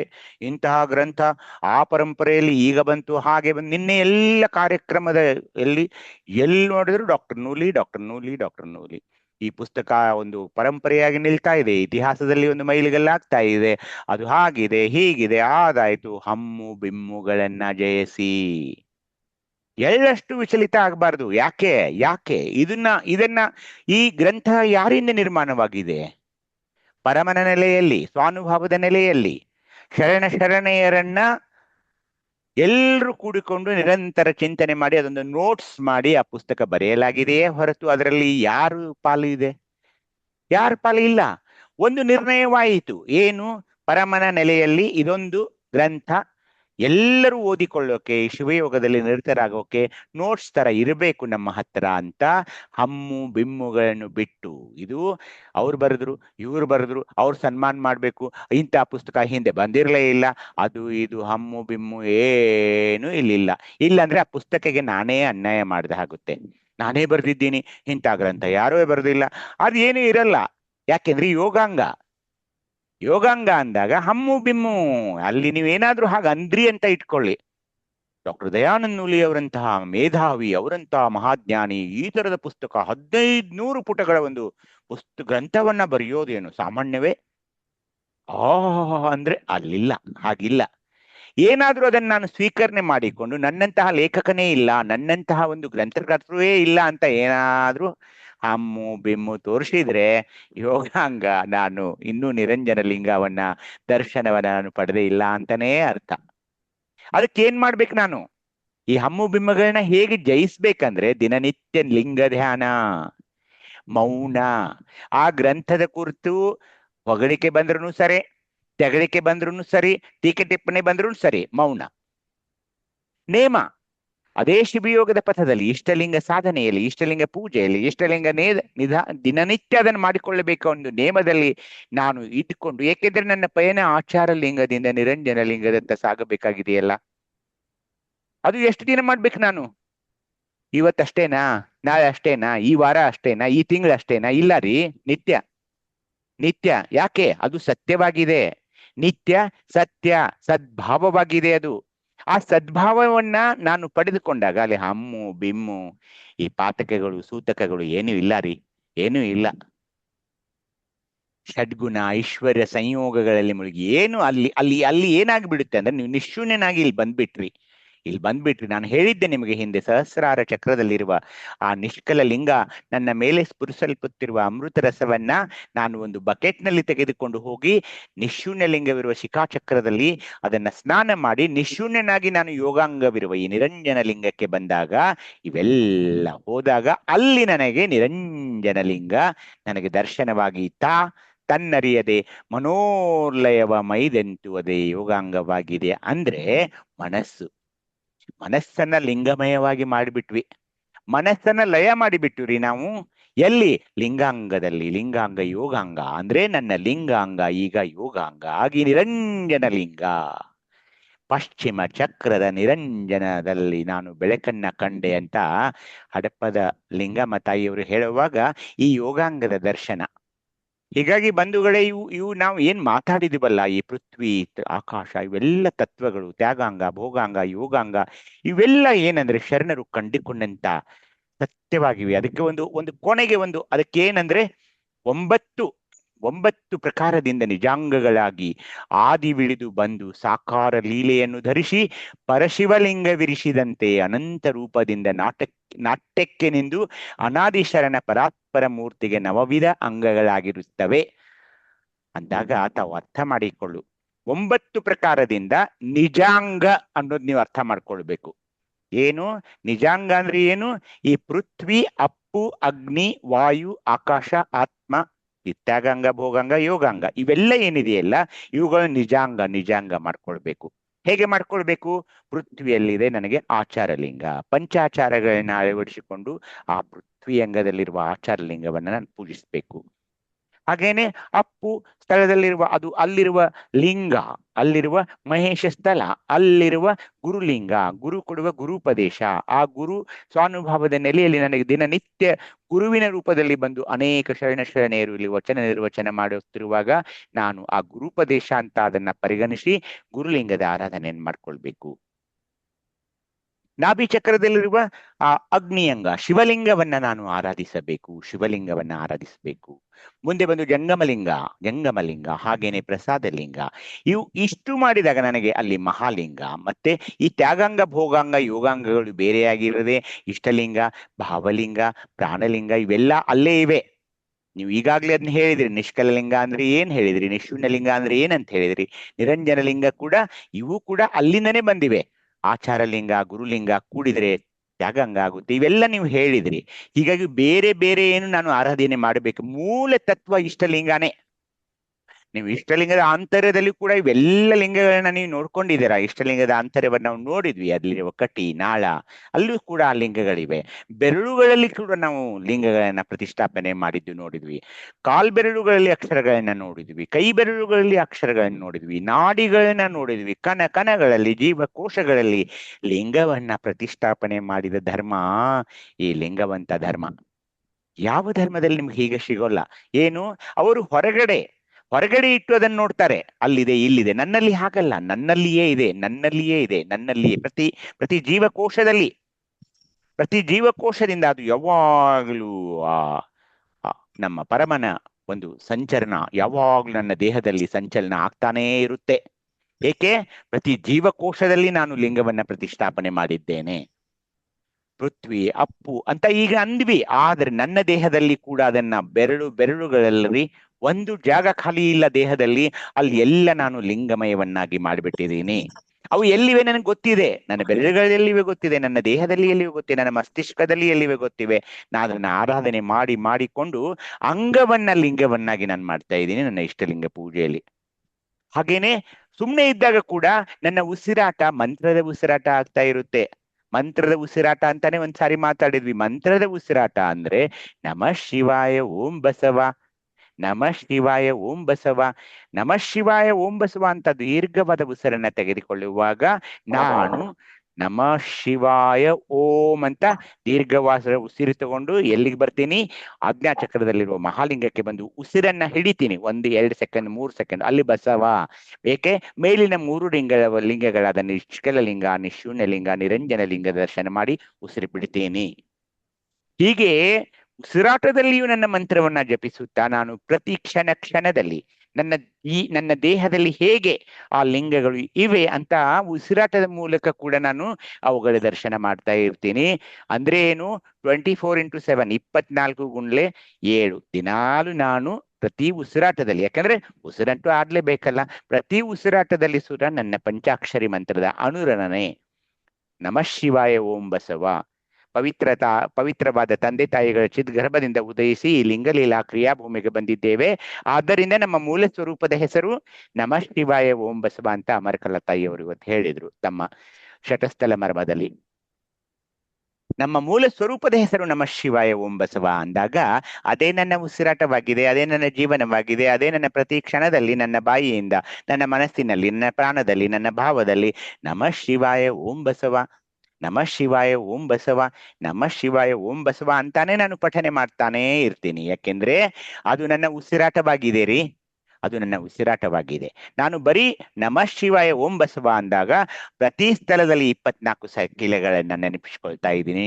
ಅದು ನಾವು ನೆನಪಿಸ್ಕೊಳ್ಳಿ ಬಿಡ್ಲಿ, ಅದರ ಪೂಜೆ ಮಾತ್ರ, ಆರಾಧನೆ ಮಾತ್ರ ಅಲ್ಲಿ ಆಗ್ತಾನೇ ಇರುತ್ತೆ. ಆಚಾರ ಲಿಂಗ, ಗುರುಲಿಂಗ, ಶಿವಲಿಂಗ, ಜಂಗಮಲಿಂಗ, ಪ್ರಸಾದ ಲಿಂಗ, ಮಹಾಲಿಂಗ, ನಿಷ್ಕಲ ಲಿಂಗ, ನಿಶೂನ್ಯ ಲಿಂಗ, ನಿರಂಜನ ಲಿಂಗ, ಅನುಲಿಂಗ.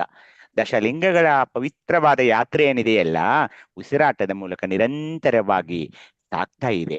ಹೀಗಾಗಿ ಈ ಒಂದು ವಚನ, ಈ ಒಂದು ಮಂತ್ರ, ಉಸಿರಾಟದ ಮಂತ್ರ ನಮಃ ಶಿವಾಯ ಓಂ ಬಸವ, ನಮಃ ಶಿವಾಯ ಓಂ ಬಸವ, ನಮಃ ಶಿವಾಯ ಓಂ ಬಸವ ಅನ್ನೋದು ನಾವು ಯಾವಾಗಲೂ ನಿರಂತರವಾಗಿ ಎಲ್ಲಿಯೇ ಇರಲಿ, ಹೇಗೆಯೇ ಇರಲಿ, ನಾನು ಎಚ್ಚರವಾಗಿರ್ಲಿ ಬಿಡಲಿ, ನನ್ನ ಉಸಿರಾಟ ಮಾತ್ರ ನಮಃ ಶಿವಾಯ ಓಂ ಬಸವ ಅನ್ನೋದ ಹಾಗೇನೆ ಇರುತ್ತೆ ಅನ್ನೋದನ್ನ ನಾವು ಪರಿಗಣಿಸ್ಬೇಕು. ಹೀಗಾಗಿ ಇವತ್ತು ನಾವು ಈ ಅಂಗಗಳನ್ನ ನೋಡಿದ್ವಿ. ಮುಂದಿನ ಸಾರಿ ನಾವು ಆತ್ಮಗಳ ಬಗ್ಗೆ ಮಾತನಾಡೋಣ, ಯಾಕಂದ್ರೆ ಸಮಯವಾಗ್ತಾ ಇದೆ, 9:30 ಆಗಿದೆ. ಇಲ್ಲಿಗೆ ನಾನು ನಿಲ್ಲಿಸ್ತೀನಿ. ತಮಗೇನಾದ್ರೂ ಸಲಹೆ, ಸಂದೇಹ, ಸೂಚನೆ ಇದ್ರೆ ದಯವಿಟ್ಟು ವಿಚಾರ ಮಾಡಿ ಅಥವಾ ಕೇಳಿ ಚರ್ಚೆ ಮಾಡೋಣ ಅಂತ ಹೇಳ್ತಾ, ನನಗೆ ಕೊಟ್ಟ ಅವಕಾಶಕ್ಕಾಗಿ ತಮ್ಮೆಲ್ಲರ ಪಾದಾರವಿಂದಗಳಿಗೆ ನಮಿಸುತ್ತಾ ನಾನು ಇಲ್ಲಿಗೆ ವಿರಮಿಸುತ್ತೇನೆ. ಎಲ್ಲರಿಗೂ ಶರಣು ಶರಣಾರ್ಥಿಗಳು.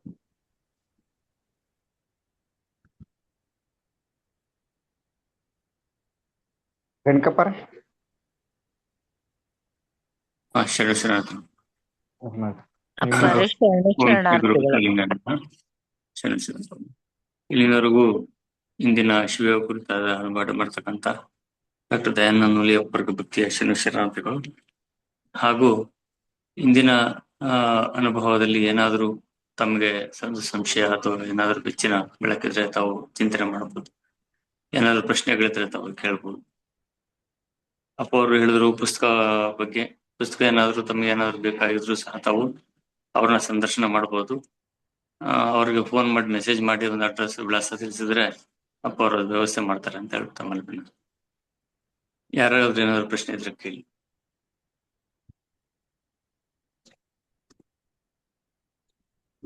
ಮೇಟಿ ಅವರೇ ಮೈಕ್ ಆನ್ ಮಾಡ್ಕೊಂಡಿದ್ರೆ ಕೇಳ್ತಿರೋ? ಅಪ್ಪರೇ ಅಲ್ಲೇ ಅವರು ಭಾರತಿ ತಾಯಿಯವರು ಈ ರುದ್ರಪ್ಪ ಅವರು ಅವರೆಲ್ಲ ಸ್ಪೀಚ್ ಮಾಡಿದ್ದು ನಮ್ಗ್ ಸ್ವಲ್ಪ ಅದು ಸಿರಿ ಆಪ್ನ್ಯಾಗ ಹಾಕಿದ್ರೆ ಚೆನ್ನಾಗಿತ್ರಿ, ಕೇಳಿಸ್ಕೊತಿದ್ವಿ. ಅದು ರೆಕಾರ್ಡಿಂಗ್ ಆಗಿದೆ ನೋಡುವಂತ ಅಲ್ಲ, ರುದ್ರಪ್ಪ ಅಪ್ಪ ಅವರು ಇದಿತ್ತಲ್ಲ ರೇಣುಕನ್ನ, ಅವರು ಸಿದ್ಲಿಂಗೇಶನ್ನ ಅದ ರೆಕಾರ್ಡ್ ಮಾಡ್ಕೊಂಡಿದ್ದಾರೆ. ನಾನು ನೋಡಿದೀನಿ ಪೂರ್ತಿ. ಗೋಷ್ಠಿಯಲ್ಲಿ ಮಾತಾಡಿದ್ರಲ್ಲ, ನಾನು ನೀವೆಲ್ಲ ಕೂತಿದ್ವಲ್ಲ, ಅದ ರುದ್ರಪ್ಪನವ್ರು ಮಾಡಿ ಅನ್ನ ಮಾತಾಡಿದ್ದು ಎಲ್ಲ ರೆಕಾರ್ಡ್ ಮಾಡ್ಕೊಂಡಿದ್ದಾರೆ. ಅವ್ರು ವಿಡಿಯೋ ರೆಕಾರ್ಡ್ ಮಾಡ್ಕೊಂಡಿದ್ದಾರೆ. ಅವ್ರ ಹತ್ರ ಇದೆ ಅದು, ಅದನ್ನ ಹಾಕೋಕ್ ಹೇಳು ಅಂತಾಳಿ. ಆಯ್ತು. ವಚನ ಸಿರಿಗೆ ಆಗ್ಬೇಕು ಅಂದ್ರೆ ನಾವು ಇವ್ರಿಗೆ ಕಳಿಸ್ಬೇಕು, ಹರ್ಷ ಅವ್ರಿಗೆ ಕಳಿಸಿದ್ರೆ ಹರ್ಷ ಅವರು ಅಪ್ಲೋಡ್ ಅದೇ ಅದೇ ಅದೇ ಅನ್ನ ಸಿದ್ಲಿಂಗೇಶನ್ನ ಹೇಳೋಣ. ಆಯ್ತು.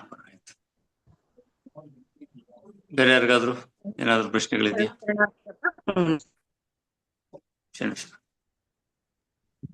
ಅನ್ಪೂರ್ಣಕ್ಕ, ನಾನು ರಾಯಚೂರಿಗೆ ಬರ್ತೀನ್ರಿ, ಪುಸ್ತಕ ತಗೊಂಡು ನೀವು ಕರಿತೀರಾ? ಹ್ಞೂನ್ರಿ ಪರಿ ಬರ್ರಿ ಪರಿ. ಮತ್ತೆ ಬೆಂಗಳೂರಿಗೆ ಹೋದ್ರೆ ನೀವು ಬೆಂಗಳೂರಿಗೆ ಹೋಗ್ಬೇಡಿ, ನಾನು ಬಂದಾಗ. ಖಂಡಿತ ತಗೋತೀನ್ರಿ ಪರ, ಬರ್ರಿ ಪರಿ. ಅಲ್ಲ, ಅದು ಕಾರ್ಯಕ್ರಮನೇ ಮಾಡೋಣ. ಇವ್ರಿಗೆ ಹೇಳಿದೀನಿ, ಮಹಾಜನ್ ಶೆಟ್ರಿಗೆ ನಿನ್ನೆ ಬಂದಿದ್ರು. ಚೆನ್ನಬಸವಣ್ಣ ಮಹಾಜನ್ ಶೆಟ್ಟಿ ಅವ್ರು ಇದಾರಲ್ಲ, ನಿನ್ನೆ ಬಂದಿದ್ರು ಕಾರ್ಯಕ್ರಮಕ್ಕೆ. ಅವ್ರ ಹತ್ರ ಪುಸ್ತಕ ಕೊಟ್ಟು ಕಳ್ಸಿದೀನಿ. ಅಲ್ಲಿ ರಾಯಚೂರಲ್ಲಿ ಒಂದು ಕಾರ್ಯಕ್ರಮ ಮಾಡೋಣ ಅಂತ ಹೇಳಿದೀನಿ, ಮಾಡೋಣ ಅಂತ ಹೇಳಿದ್ದಾರೆ. ನೀವು ಸ್ವಲ್ಪ ಅವ್ರ ಜೊತೆ ಮಾತಾಡಿ. ಹಾನ್ರಿ ಹ್ಞೂನ್ರಿ. ಅಲ್ಲ ಅವ್ರ ಕಡೆ ಬುಕ್ ಕೊಟ್ಟಿದ್ರೆ ಅಲ್ಲಿ ಸಿಗ್ತೈತ್ರಿ. ನಾ ಕೊಟ್ಟಿದ್ದೀನಿ. ನೀವು ಅವ್ರ ಜೊತೆ ಮಾತಾಡಿ. ಶರಣಾರ್ಥಿ ದಯಾನಂದರ್ ಅವರಿಗೆ. ನಂಜಪ್ಪಣ್ಣ, ನಿಮ್ಮ ಅಡ್ರೆಸ್ ಬೇಕು ನನಗೆ, ಪೋಸ್ಟಲ್ ಅಡ್ರೆಸ್ ದಯವಿಟ್ಟು ಕಳಿಸಿ. ಬಹಳ ಸಂತೋಷ. ನೀವು ಭಗವಂತನ ದರ ಇಳಿಸ್ತಾ ಅಂತಂದಾಗ ಶರಣರ ಸುಯೋಗವನ್ನ ಮರ್ತಿರೋ ಮತ್ತೆ ಜ್ಞಾಪಿಸಿ ಉದ್ದೀಪನಗೊಳ್ಳಲು ಒಂದು ಮಾರ್ಗವನ್ನು ಕಲ್ಪಿಸ್ಕೊಟ್ಟಿದ್ರೆ ಶರಣ ಶರಣಾರ್ಥಿಗಳು ಅಂತ ಗ್ರಂಥಗಳು ಬರಲಿ, ಬೇಗ ಒಂದು ಅಣ್ಣ, ನಿಮ್ಮ ಆಶೀರ್ವಾದ ಇಲ್ಲದೆ ಆಗುತ್ತೇನೆ ಹೇಳಿ. ನೀವು ಇಷ್ಟೊಂದು ಹಿರಿಯರು, ಯಾವಾಗ್ಲೂ ಪರಿಷ್ಕರಣೆ ಮಾಡಿದ್ರೆ ನನಗೆ. ನಾನು ಯೋಚನೆ ಮಾಡ್ತೀನಿ, ನೀವು ಕಳಿಸ್ ಪುಸ್ತಕ ಮೇಲೆ ನಾನು ಸ್ಟಡಿ ಮಾಡ್ಬಿಟ್ಟು ಅದನ್ನ ಈಗ ದೊಡ್ಡ ಪುಸ್ತಕ ಅಲ್ಲ, ತಪ್ಪಲಲ್ವ ಅದು. ಹೌದು ಹೌದು, 15 ಆಗಿದೆ.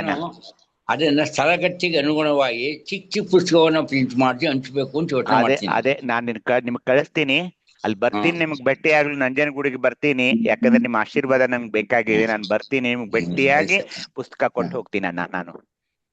ಶರಣಾರ್ಥಿ ಅಣ್ಣ, ಶರಣು ಶರಣಾರ್ಥಿ ಅಣ್ಣ. ಆಯ್ತು.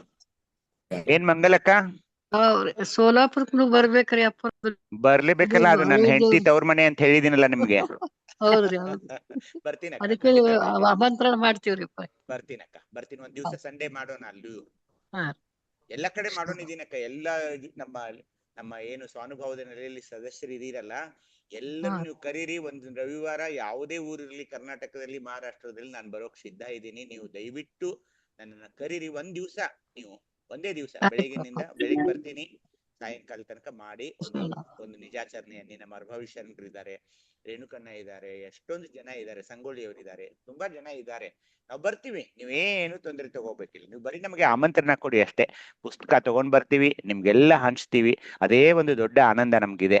ದಯವಿಟ್ಟು ಎಲ್ರು ನಿಮ್ಮ ಸ್ಥಳದಲ್ಲಿ 10 ಜನ ಇದ್ರು ಸಾಕಕ್ಕ. ಏನ್ ಅದಕ್ಕೆ ನೀವು ತೊಂದರೆ ತಗೊಳ್ಬೇಡಿ. 10 ಜನ ನಮ್ಮ ಸ್ವಾನುಭವದ ನೆಲೆಯಲ್ಲಿ ಒಬ್ಬ ಸದಸ್ಯ ಇದ್ರೆ ಸಾಕು. 10 ಜನ ನಾ ಬಿಂದು ಅಕ್ಕಾಗೆ ಹೇಳ್ತಾ ಇದ್ದೆ, ಬೆಂಗಳೂರಲ್ಲೂ ಸಹ ಯಾವುದೇ ಒಂದು ಕಾರ್ಯಾಲಯ ಅದು ಏನೂ ಮಾಡಬೇಡಿ, ಒಂದು ಮನೆಯಲ್ಲಿ ಕೂತ್ಕೊಳ್ಳೋಣ. ಎಲ್ರು ಒಂದು 10 ಜನ ಕೂತ್ಕೊಳ್ಳೋಕೆ ಯಾರ ಮನೆಯಲ್ಲಿ ಜಾಗ ಇದೆಯೋ ಅಲ್ಲೇ ಕೂತ್ಕೊಂಡು ಕೂಡ ಬೆಂಗಳೂರಲ್ಲಿ ಕೂಡ ನಾನು ಮಾಡೋಕೆ ಸಿದ್ಧ ಇದ್ದೀನಿ. ಆ ಪುಸ್ತಕ ನನ್ನ ಸ್ವಾನುಭವದ ನೆಲೆಯ ಸದಸ್ಯರಿಂದ ಇಡೀ ನಾಡಿನಾದ್ಯಂತ ಹಂಚಬೇಕು ಅನ್ನೋದೇ ಅಷ್ಟೇ ಒಂದು ಅದರ ಪರಮ ಗುರಿಯಾಗಿದೆ, ಮತ್ತೇನು ಇಲ್ಲ. ತಾವೆಲ್ಲ ಅದರಲ್ಲಿ ಭಾಗವಹಿಸಿ ಎಲ್ಲ ಕಡೆ ನಾವು ಅಡ್ಡಾಡಿ ಅದನ್ನು ಕೊಡೋಣ ಅನ್ನೋದೇ ಅಷ್ಟೇ ಇದೆ ಅಕ್ಕ. ದಯವಿಟ್ಟು ನೀವು ಇದೆ ಶುರು ಮಾಡಿ. ಬರ್ತೀನಿ ನಾನು, ನೀವು ಎಲ್ಲಿ ಕರಿತೀರೋ ಅಲ್ಲಿ ಬರ್ತೀನಿ. ಅಪ್ಪವ್ರೆ ಪೋಸ್ಟಲ್ ಕಳಿಸ್ತೀರಪ್ಪ ಅವ್ರೆ? ಕಳಿಸ್ತೀನಿ ಅಣ್ಣ. ಭೃಂಗೇಶನ್ನ ನಿಮ್ಮ ಅಡ್ರೆಸ್ ಕಳಿಸಿ ಅಪ್ಪ ದಯವಿಟ್ಟು. ಕಳಿಸ್ತೀನಿ ಅಣ್ಣ, ಕಳಿಸ್ತೀನಿ. ಅದೇ ಮಾಮೂಲಿ ಭೃಂಗೀಶ ಕುರ್ಬೋರ್ ಟಿ ನರಸೀಪುರ. ಅದೇ ನೀವು ನನ್ನ ವಾಟ್ಸಪ್ ನಲ್ಲಿ ನನ್ನ ನಂಬರ್ಗೆ ಇಲ್ದಿದ್ರೆ ನಮ್ಮ ಸ್ವಾನುಭವದ ನೆಲೆಯಲ್ಲಿ ಯಾರಿಗಾದ್ರೂ ನೀವು ಇದನ್ ಮಾಡಿ ಹಾಕ್ಬಿಡಿ. ನನ್ನ ವಿಳಾಸ ಕಳಿಸ್ಬಿಡಿ, ನಾಳೆನೆ ಹಾಕ್ತೀನಿ. ಆಯ್ತಪ್ಪವ್ರೆ. ಆಯ್ತು ಅಪ್ಪರೇ, ಭೋಗಾಂಗದಲ್ಲಿ ವಸ್ತ್ರದ ಬಗ್ಗೆ ಹೇಳಿದಿರಲ್ಲ, ಹಾಗಾದ್ರೆ ನಾವು ಯಾವ ವಸ್ತ್ರಗಳಿಗೆ ಇಂಪಾರ್ಟೆನ್ಸ್ ಕೊಡ್ಬೇಕು ಅನ್ನೋದು ಹೇಳ್ರಿ ಅಪ್ಪರೇ. ವಸ್ತ್ರ ಅಂದ್ರೆ ಅಕ್ಕ ಏನಾಗಿದೆ ಅಂದ್ರೆ ಈಗ ಬ್ರಾಂಡೆಡ್ ಅಂತ ಬಂದಿದೆ ಯಾಕಂದ್ರೆ ನೋಡಿ. ಈಗ ರೇಷ್ಮೆ ಸೀರೆ ಉಟ್ಕೊಳ್ತಿದೀವಿ ಅಂದ್ರೆ ಅದು ಒಂದು ಹುಳುವಿನಿಂದ ಮಾಡಲ್ಪಟ್ಟಿದೆ, ಹೌದು, ಅದು ಮತ್ತೆ ಹಾಕ್ಬಾರ್ದು ಅನ್ನೋ ಭಾವ ಬರುತ್ತೆ ಈಗ. ಖಂಡಿತ. ಅದು ಅಲ್ಲದೆ ಸರಳತೆ ಶರಣನ ಜೀವನದಲ್ಲಿ ಸರಳತೆಗೆ ಬಹಳ ಅಂದ್ರೆ ಮಹತ್ವ ಕೊಟ್ಟಿದ್ದಾರೆ. ಹತ್ತಿಯಿಂದ ಮಾಡಿದ ಮಾತ್ರ ಹಾಕೋಬೇಕಾ? ಅದೊಂದು ಸಸ್ಯ ಹತ್ತಿಯಿಂದ ಮಾಡಿದ್ದಾನೆ. ಅದು ಅಲ್ಲದೆ ನಾನೇನನ್ನೋದು ಗೊತ್ತಾ, ಈ ಶರಣರ ನೆಲೆಯಲ್ಲಿ ನಾನು ಮಾತಾಡ್ತಿರೋದು, ವಿಚಿತ್ರವಾದ ಬಟ್ಟೆಗಳನ್ನ ಹಾಕೋತೀವಿ ನಾವು. ಏನು ಅಂದ್ರೆ ಈಗ ನಾನು ಮಾತಾಡಬಾರ್ದು ಹಾಗೆ, ಆದ್ರೆ ನಾನು ನಿಮ್ಗೆ ತಿಳಿಸ್ಕೋಸ್ಕರ ನಮ್ಮ ಭಾರತಿ ತಾಯಿಯವ್ರನ್ನ ನೋಡಿ ನೀವು. ಯಾವಾಗ್ಲೂ ಅಂದ್ರೆ ಏನು, ಒಂದು ತಂಪು ಶೀತಲ ಸ್ವಭಾವ. ಅವ್ರ ತಾಯಿಯವ್ರು ನೋಡಿ ನೀವು, ಒಂದು ಕೆಂಪಾದ ಅಥವಾ ಗಡದ್ದಾದ ಹಸಿರಾದ ಈ ತರದ ಯಾವ್ದು ಧರಿಸೋದೇ ಇಲ್ಲ ಅವರು.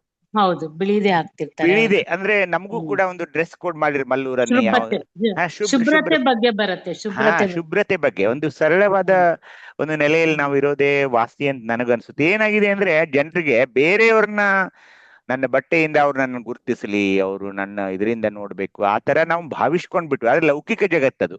ನಮ್ಮ ಸ್ವಾನುಭವದಲ್ಲಿ ನಾವು ಲೌಕಿಕ ಜಗತ್ತನ್ನು ಬಿಟ್ಬಿಟ್ಟು ಬಹಳ ದಿನ ಆಯ್ತು. ಹೀಗಾಗಿ ನಮ್ಮ ಬಟ್ಟೆಗಳು ಏನಂದ್ರೆ ಮೈ ಮುಚ್ಕೊಳ್ಳೋಕೆ ಅಷ್ಟೇ ಹೊರತು ನಾವ್ ಎಂದೂ ನಮ್ಮ ಬಟ್ಟೆಗಳನ್ನ ನೋಡಿ ಮೆಚ್ಚಬೇಕು ಅಂತ ಎಂದೂ ಅದನ್ನ ನಾವು ಅವ್ರ ಬಟ್ಟೆ ಅಂತ ನಮ್ ಗಮನನೇ ಹೋಗೋಲ್ಲ. ಅವ್ರು ಯಾವ ನೆಲೆಯಲ್ಲಿ ಇದ್ದಾರೆ ಅದನ್ನ ನಾವು ನೋಡ್ತಾ ಇರ್ತೀವಿ. ಶಿವಯೋಗದ ಮಾರ್ಗದಲ್ಲಿ ಇರೋರ್ಗೆ ಒಂದು ಬಟ್ಟೆದ ಒಂದು ಕೋಡ್ ಇರ್ಬೇಕಲ್ಲ, ಅದನ್ನ ಅದೇ ನಮ್ಮ ಶುಭ್ರ ಬಟ್ಟೆ ನೀವು ಅಂದ್ರಲ್ಲ ಈಗ, ಒಂದು ವರ್ಣ ಹೇಳಿ ಶ್ವೇತ ವರ್ಣ ಅಂತ ಏನಿದೆ ಅಲ್ಲ, ಶ್ವೇತ ವರ್ಣ ಅದು ತುಂಬಾ ಚೆನ್ನಾಗಿರುತ್ತೆ. ಅಡಿಯಿಂದ ಮುಡಿಯವರೆಗೂ ಬರೀ ಬಿಳಿ ಬಟ್ಟೆನೇ. ಬಿಳಿ ಬಟ್ಟೆ 60 ವರ್ಷ ಇಲ್ವ? ಹೌದನ್ನ, ಬಿಳಿ ಬಟ್ಟೆ ತುಂಬಾ ಚೆನ್ನಾಗಿರುತ್ತೆ. ಬಣ್ಣ ಒಂಚೂರು ಸೇರಿಸ್ಬಿಟ್ಟಿಲ್ಲ ನಾನು. ಅದೇ ನಮ್ಮ ವೈದ್ಯರ ಒಂದು ಇದ್ರಲ್ಲೂ ನಂಜಪ್ಪಣ್ಣ ಯಾವಾಗ್ಲೂ ನಾವು ಎಪ್ರಾನ್ ಬಿಳಿದೇ ಇರ್ಬೇಕು ನಮ್ಗೆ. ಹೌದೌದು. ನಾವು ಬೇರೆ ಬಟ್ಟೆನ ಹಾಕೊಳ್ಳೋಕೆ ಇದಿಲ್ಲ ನಮ್ಮಲ್ಲಿ. ಹೌದು, ಹಸಿರು ಕಲರ್ ಹಾಕಿರ್ತಾರಲ್ಲ ಕೆಲವು. ಅದಲ್ಲೇ ಎಪ್ರಾನ್ ಅಲ್ಲ ಅಕ್ಕ, ಅದು ಎಪ್ರಾನ್ ಅಲ್ಲ. ಬಿಳಿ ಬಟ್ಟೆ ಒಂದು ಧರಿಸಿದ್ರೆ ವಿಬ್ಗ ಯಾರು 7 ಬಣ್ಣವು ಅದರೊಳಗೆ ಕಾಣದ ರೀತಿ ಅಡಕವಾಗಿರುತ್ತದೆ. ಹೌದು, ಎಲ್ಲಾ ವರ್ಣಗಳು ಅದರಿಂದ ತಾನೇ ಹುಟ್ಟಿರೋದು. ಅದರಿಂದ 7 ಬಣ್ಣವು ಧರಿಸಿದಂಗೆ ಆಯ್ತದೆ ಖಾಲಿ. ಹೌದನ್ನ ಅದ್ರಲ್ಲಿ ಏನ್ ಸಂಶಯನೇ ಇಲ್ಲ. ಅದು ಅಲ್ಲದೆ ಬೇಕಾಗಿಲ್ಲ ಬಿಳಿ ವರ್ಣ ಯಾಕಂದ್ರೆ ಅದು ಕಳಂಕರಹಿತವಾದ ಬಣ್ಣ. ಕಳಂಕ ಇರೋದಿಲ್ಲ ಅಲ್ಲಿ. ಒಂದು ಕಪ್ಪು ಕಲೆ ಅದ್ರ ಮೇಲೆ ಬಿದ್ರೆ ಇಮಿಡಿಯೇಟ್ಲಿ ಎಲ್ರು ಅದನ್ನೇ ನೋಡಕ್ ಶುರು ಮಾಡ್ತಾರೆ.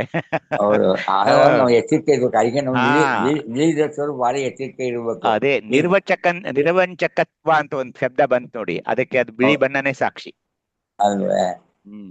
ಯಾವನ್ ಹೇಳ್ತೀನಿ, ಏನ್ ಕಾವಿ ಧರಿಸ್ತೀನಿ ಅಂದ್ರೆ ಕೊಳೆಯಾದ ಕಾಣಲ್ಲ ಕಣೆ, ಅದಕ್ಕೆ ಧರಿಸ್ತೀನಿ. ಆ ಬಣ್ಣದ ಬಗ್ಗೆ ಮಾತಾಡದೆ ಇರೋದೇ ವಾಸಿ ನಂಜಪ್ಪಣ್ಣ. ನೀವು ಒಂದ್ ಗಂಡಿ ಅಷ್ಟೇ. ಅಯ್ಯೋ, ಅದು ಮಾಡ್ತಾ ಇರೋ ಅವಂತರ ಸಾಕಾಗಿ ಹೋಗ್ತಾ ಇದೆ. ಮತ್ತೆ ಯಾರು ಕರೆಸ್ತಾ ಇಲ್ಲ, ಬರೀ ಬಿಳಿ ಬಟ್ಟೆಯನ್ನೇ ಧರಿಸಿ ನಾವು ಕಾರ್ಯಕ್ರಮ ಮಾಡ್ಸೋದು. ಅವ್ರ ಗೃಹಸ್ಥರ ದಯವಿಟ್ಟು ನೀವು ಗೃಹಸ್ಥರು ಬರೋದೇ ಬೇಡಪ್ಪ. ನೀವು ಗುಂಪು ಹೋಗಿ ನಮ್ಮ ಹತ್ರ ಸವಾಸ ಬರಬೇಡಿ ಅಂತೀನಿ. ಅದೇ ಓಂ ದಯಾ ಶ್ರೀ ಜಂಗಮ ಗುರುಬಸವಲಿಂಗಾಯ ನಮಃ. ಜಂಗಮಕ್ಕ. ಓಂ ಶ್ರೀ ಗುರು ಬಸವಲಿಂಗಾಯ ನಮಃ. ಅಪ್ಪರೇ ಈ ತ್ಯಾಗಾಂಗ ಯೋಗಾಂಗ ಭೋಗಾಂಗ ಅಂತ ಇವತ್ತೆಲ್ಲ ಹೇಳಿದ್ರಲ್ಲ, ಅದನ್ನ ಮತ್ತೆ ಇನ್ನೊಂದ್ಸಾರಿ ರಿಪೀಟ್ ಹೇಳ್ರಿ ಅಪ್ಪರೇ. ನಾಳೆ ಭಾನುವಾರ ಸೋಮವಾರ ಆಯ್ತು, ಮುಂದಿನ ಸೋಮವಾರ ಮತ್ತೆ ಹೇಳೋಣ ಅಕ್ಕ.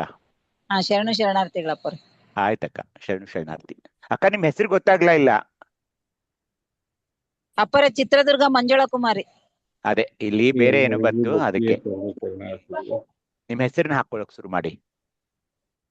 ಆಯ್ತು ರೇಣುಕನ್ನ ಮುಗಿಸೋನ್ವಾ?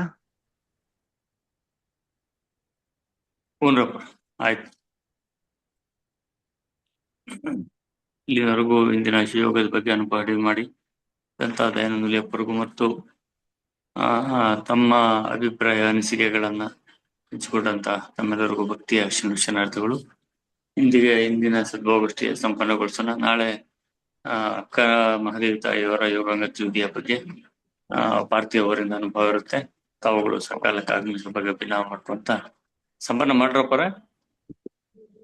ಮಾಡಿ ಅಣ್ಣ. ಶರಣು ಶರಣಾರ್ಥಿಗಳು. ತಂದೆ ನೀನು, ತಾಯಿ ನೀನು, ಬಂಧು ನೀನು, ಬಳಗ ನೀನು, ಎನಗೆ ನೀನಲ್ಲದೆ ಮತ್ತಾರಿಲ್ಲವಯ್ಯ ಕೂಡಲ ಸಂಗಮ ದೇವ. ಹಾರಲ್ಲದು ನೀರಲ್ಲದು ನಿನ್ನೆಯ ಧರ್ಮ. ಜೈ ಗುರು ಬಸವೇಶ. ಸರ್ವರ್ಗು ಭಕ್ತಿಯ ಶರಣಾರ್ಥಿಗಳು. ಜೈ ಬಸವ. ಶರಣಾರ್ಥಿಗಳು. ಸರ್ವರಿಗೂ